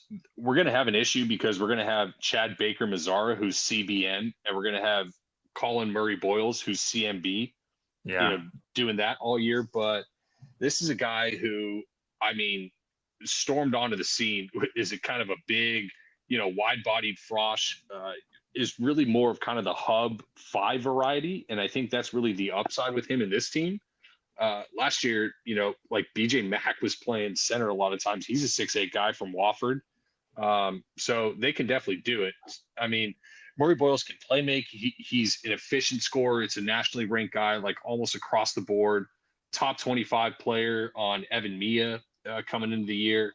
So it really all centers around him. Then you bring in, a Norfolk State transfer in Jamari Thomas. Like, he was a high usage point guard. The O rating finally jumped when he left Wilmington when he went to Norfolk, but it was obviously in a worse conference. He was top 75 in steal percentage, so he'll be a good point of attack defender, and got to the rim a ton, but not really a great shooter. So after that, it's, we saw the Nick Pringle experience. It's any given game. If he can make it 26 minutes without fouls, he could threaten a double-double. I He saw just that fouls he his did ass not off. take.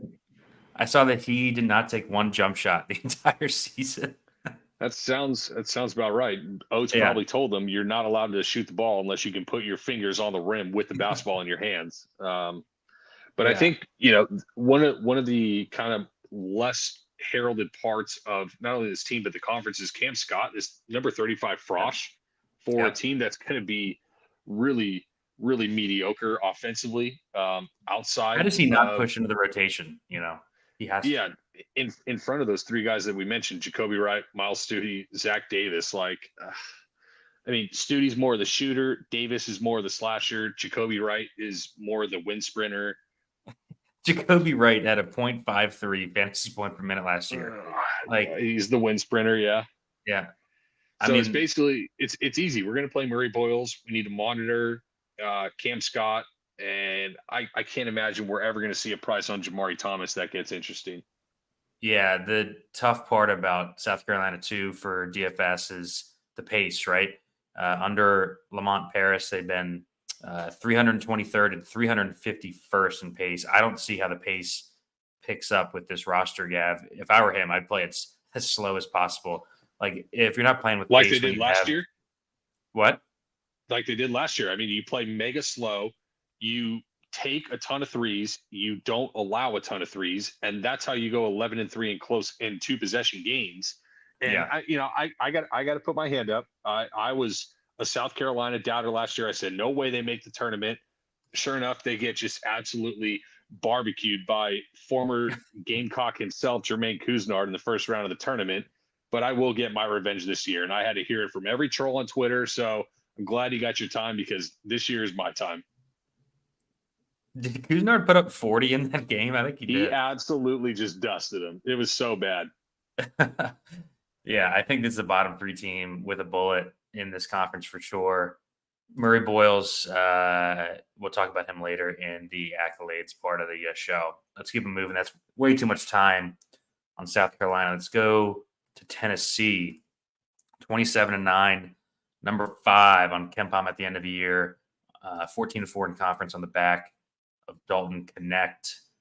He, of course, is on the Lakers now. Adu, we talked about earlier in the show. Vescovy and Josiah Jordan-James mercifully out of our lives. An interesting 4 transfers they bring in, Gav. I want you to touch on Chaz Lanier from North Florida.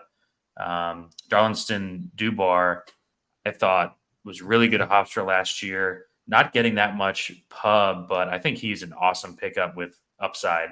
And then a couple of big men in Akpar from Ohio State and a stretch big in Milicic from Charlotte. What do you think?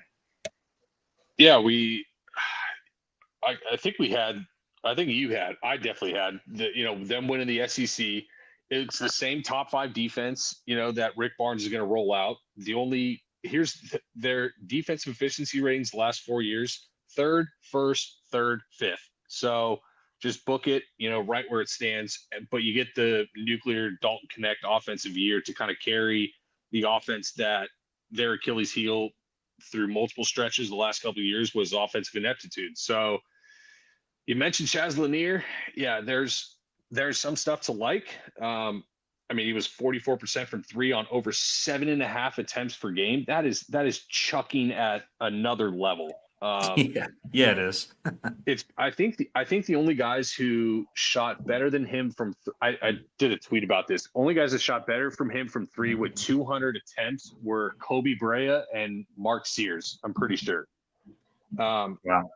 He also he was also like a 96 percentile guarded dribble jumper guy. So he did run extremely hot in a conference where it is notably lacking defense at a massive magnitude. So I'm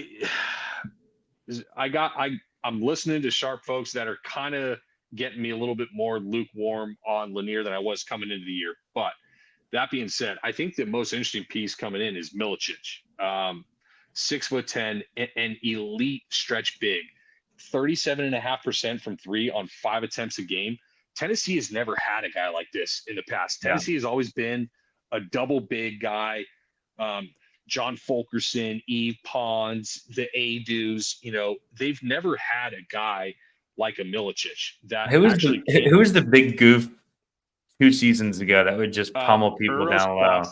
the filthiest player in college basketball since Grayson Allen. Yeah.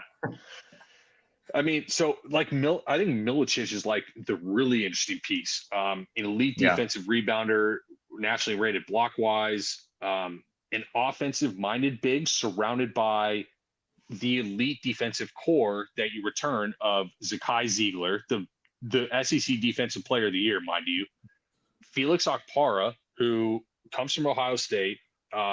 It was like a top 100 block percentage guy. He feels to me like he's basically top 20 block percentage. Actually, he feels to me like he's on basically the same trajectory as Adu.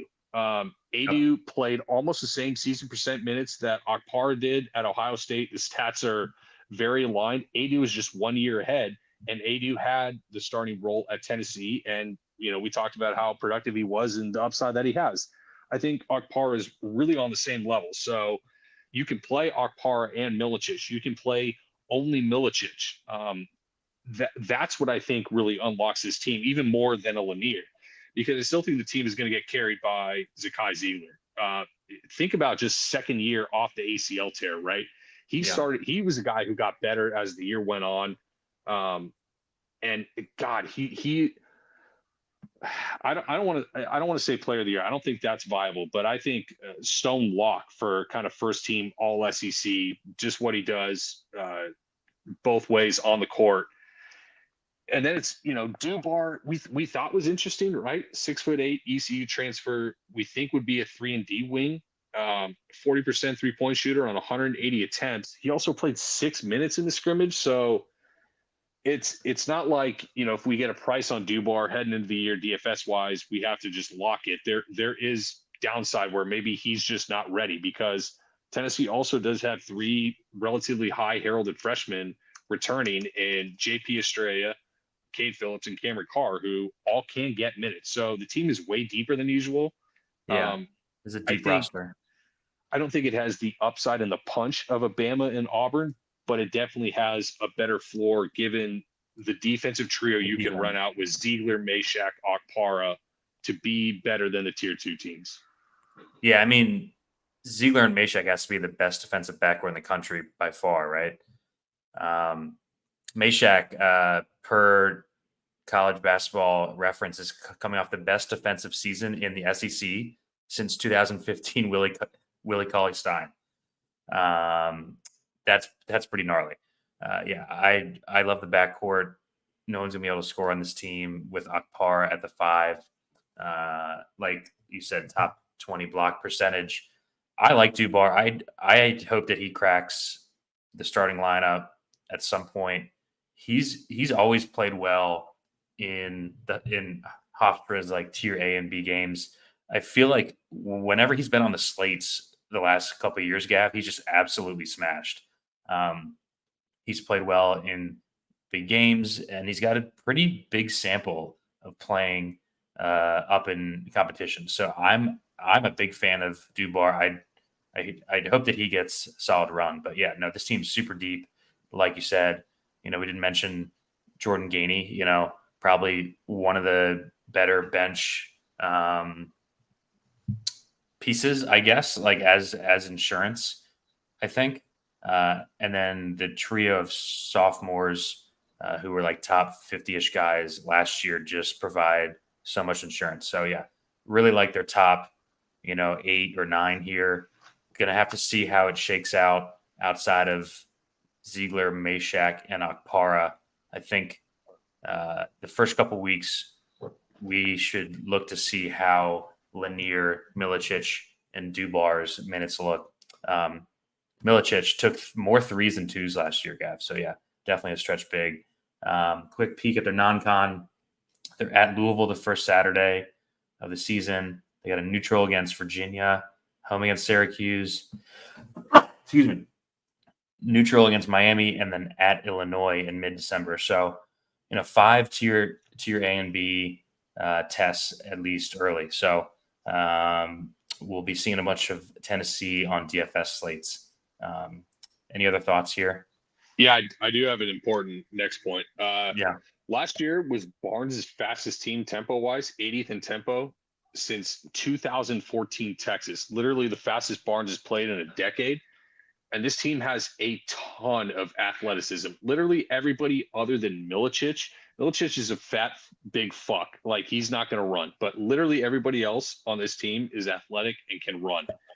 I think that has to sustain to some level. So I don't think it's the 200 tempo teams in Tennessee that we saw. It might not be 80, but like top 100, I think that could still happen. We need to monitor coming into the season. Yeah, my only real concern with this team is, do they have a star? The offense could either be better than last year. They finished 28th last year. They're projected 35th here. It's just going to be a different type of offense. Like, they were carried by Connect, and everyone else kind of sat back and watched a lot. But also the issue with the two teams before that, Gavin, was they didn't have a go-to player in big games, and their offense just routinely sputtered out in big spots. So that's always in the back of your head when, like, you don't know if you have a go-to scorer. So I guess that's my biggest concern, but it's also, you're poking holes in a top 12-ish team. All right, hold on. One more. So last year, Tennessee was 80th in forcing turnovers. Okay. The 3 prior years, they were 20th, 16th, and 13th. Okay. So they had the fastest tempo team with the lowest turnover rate team that Rick Barnes has had in 4 years. And now you can run out lineups like Ziegler, Meshack, Dubar, Okpara, and either Lanier or Milicic. So that's going to shorten your offensive possession length. That when turnovers get forced and you get free runs to the rim, it's going to shorten defensive possession length. They're currently projected at 142nd on KenPom. I think they're easily faster than that. So I think we got to look for at least Tennessee team total overs, if not Tennessee overs early, because I'm not really looking for teams to score on Tennessee. So probably Tennessee team total overs. Yeah, their projected team total in that first weekend game against Louisville is 76. That might be a bit light. All right, let's go to Texas. We got 3 teams left. 15 minutes left in the show, so we got to pick it up just a bit. Texas 21-13 last year. They end up number 25 at KenPom last year.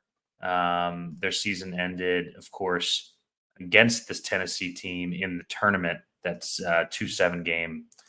They lose A. Smith, Dylan Dessou, Tyrese Hunter, Dylan Mitchell. Big losses here for Texas overall, Gavin. I have serious questions about the makeup of this roster. I'll let you go first.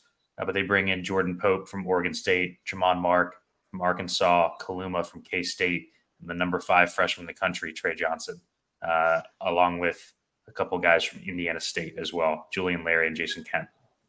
Yeah, I got no idea how this all fits together. There's pieces with high upside. Do we trust Rodney Terry to mesh it all? It's the lowest returning percent of minutes in the entire conference for a team with the same coach. You lose 4 locked-in starters.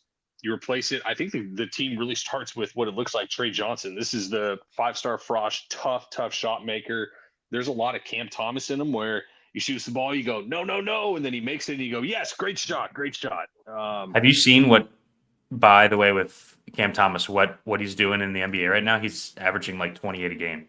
Weird. I don't watch the NBA, so I would not know, but I'm not totally shocked because that's what it felt like in college too. But around him, you return Caden Shedrick, I think is a really interesting piece. He's really the only other the only main returner. He actually even shot 3-pointers. Oh no, sorry, I'm looking at Kaluma's line. Shedrick battled shoulder injuries, right? You just got to stay healthy. Last year. Yeah.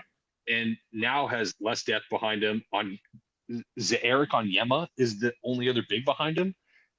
He could be slotted into a big role.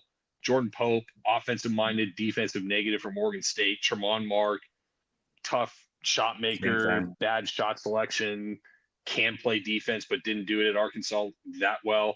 The two Indiana State guys, like Julian Larry, is going to be point guard insurance, defensive minded. Jason Kent, elite rebounder, efficient guy around the basket. There's optionality on this team, but the main question is how does it get used, and does it get used optimally? I'm not going to trust Rodney Terry to do it. They finished 7th in the Big 12, and like I said, lowest returning percent minutes of any team with a returning coach. So don't know how it improves much here.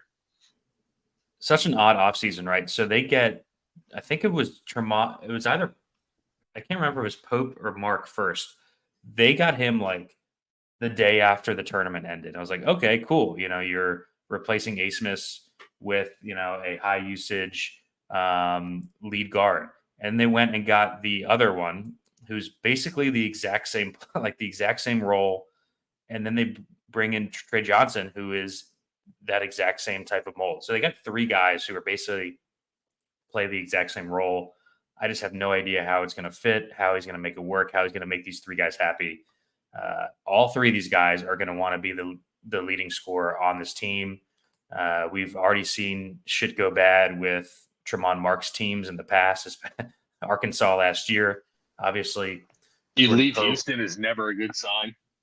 Yeah, leaves Houston, goes to a bad Arkansas team, and just takes any shot that he wants. Jordan Pope is used to doing that on a dog shit Oregon State team. Trey Johnson did not come to Texas to be the 3rd usage guy behind Jordan Pope and grad student Tremont Mark. I think this is going to go bad. I don't like it.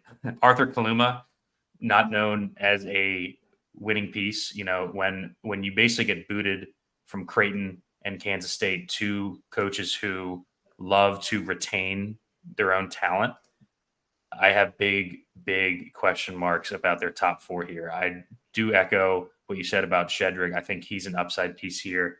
Going to be great for us for DFS. But man, these top 4, I think this is going to be volatile.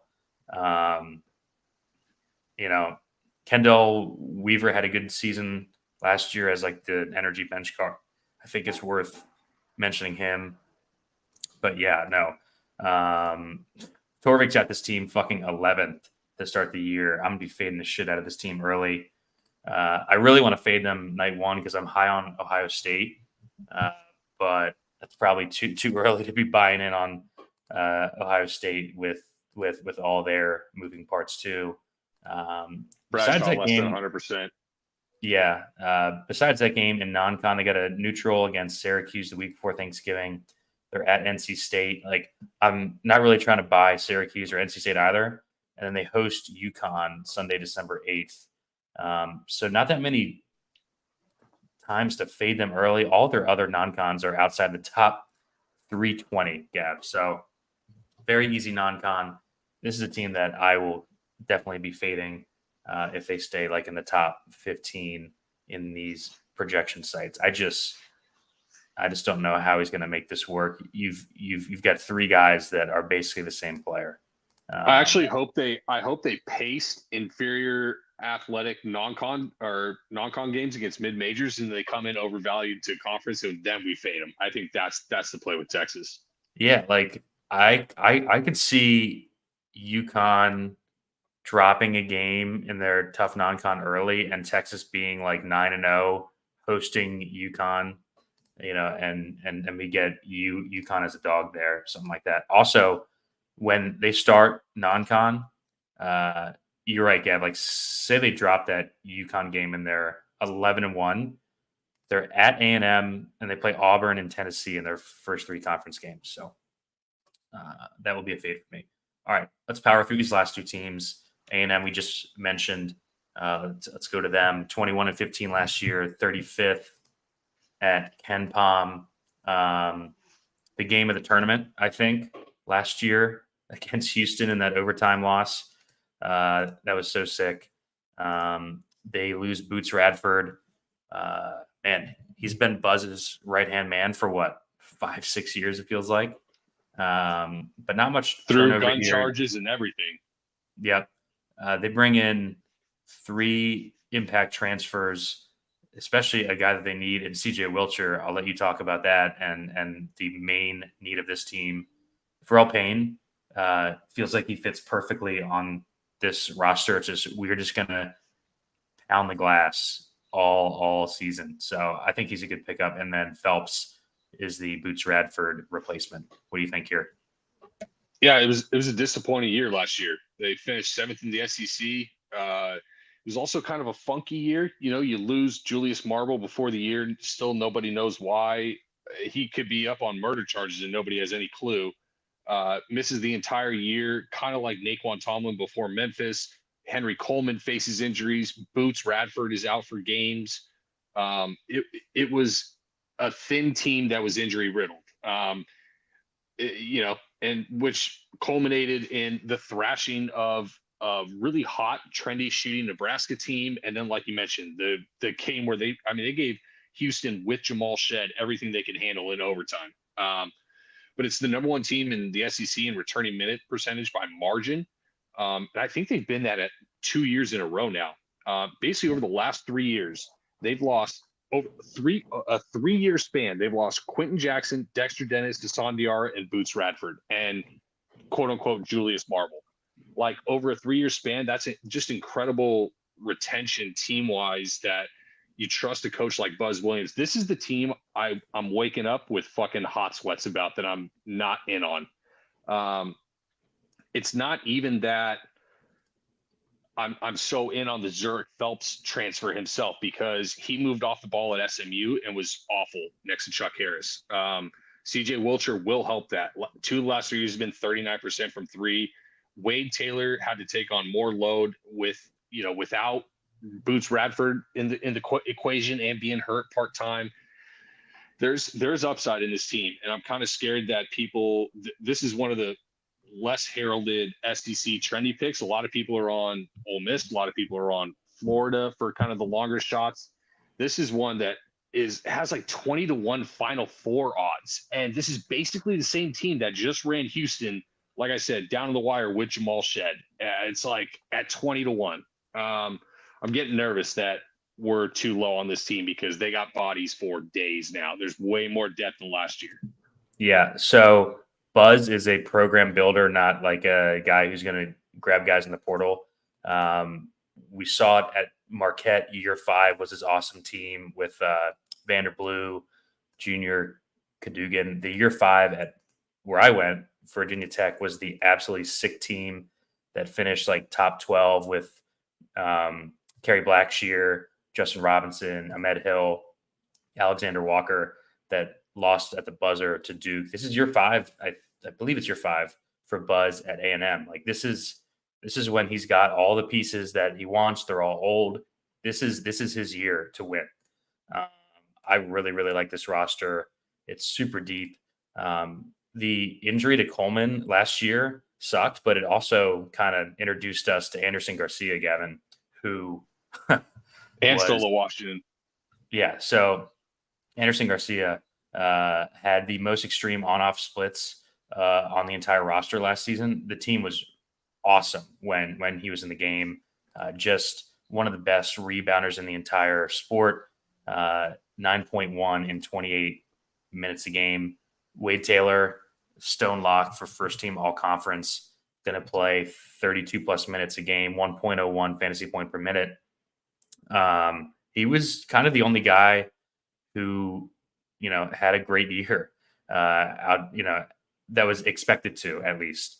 I really like the Payne pickup. Like I said, when we started, he's just going to pound the glass. This team, the last 2 years, 5th and 1st in offensive rebound percentage.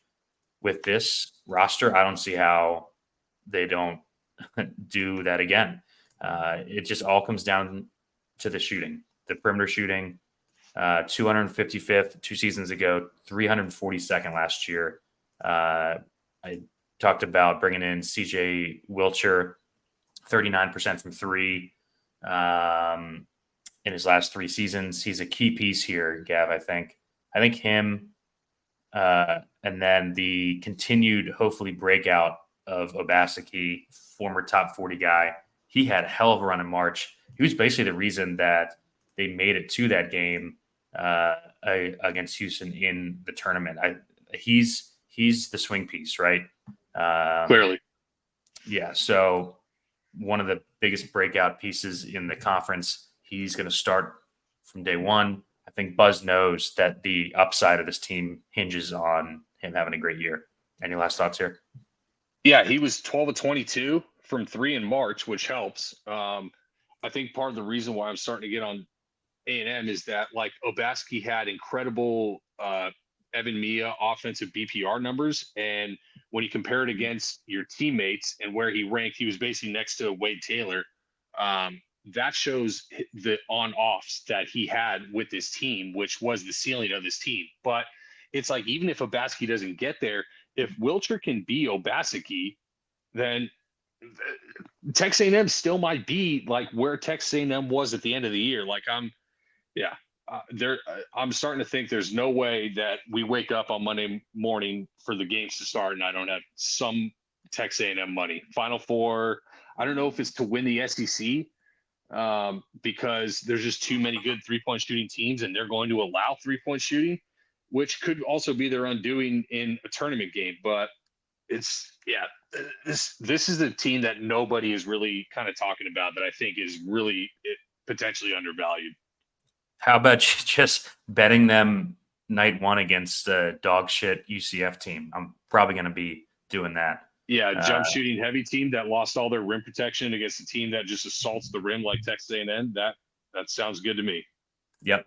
Just a quick peek real quick at A&M's non-con. They are loaded up in the non-con, Gav. They got that UCF road game. That's a tier A. They're home against Ohio State week 2 of the season. How about this stretch? They have a 6-game stretch between November 26th and December 14th. Ready for this, Gav? Oregon, Creighton, San Diego State, Wake Forest, Texas Tech, Purdue. We're going to know a lot about this team before conference play, and if they do well in that stretch, Gav, those future numbers are going to be gone. So that's a great point there. Let's go to the last team here.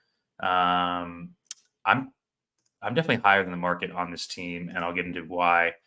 Vandy, 9 and 23 last year, 183rd at KenPom, disaster season for them. Let me flip over the slide.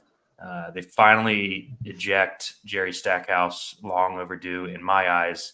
They eject the entire roster. They bring in Mark Byington, who's great at JMU. And so we talked about Texas not putting together a roster that fits. I think this roster fits really well, but I want you to go first. Yeah, to an extent, I see it. There is a lot of what you want. There are some missing pieces, but the thing about you got to understand about Mark Byington is, like, I think I mentioned in a previous show, Terrence Edwards himself as the lead guard of JMU had more pick and roll ball handler possessions than Charleston did themselves as the team that Pat Kelsey is now coaching Edwards. But that's the thing, is we're going to see a ton of pick and roll. Hoggard was good, not great in pick and roll sense. He also didn't have a ton of spacing on a team, and you could easily collapse Michigan State, kind of, especially last year, not as much 2 years ago. But Jason Edwards kind of emerged as the North Texas like spark plug offensively.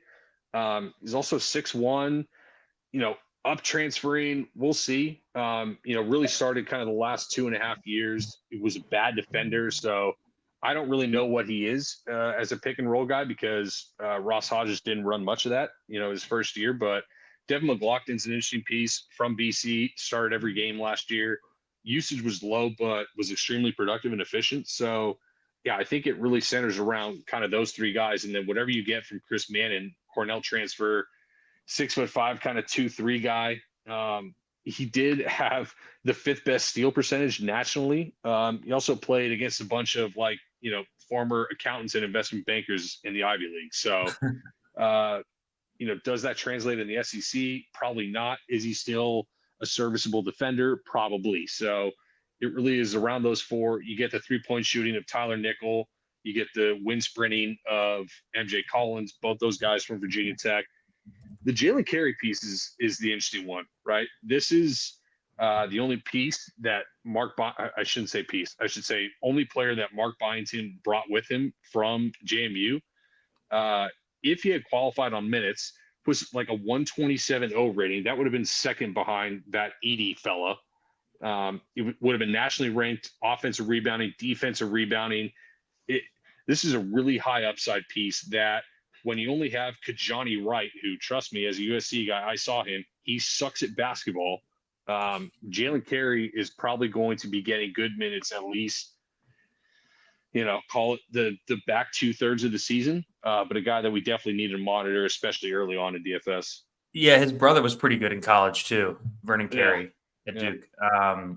So yeah, I just really like how this roster fits together.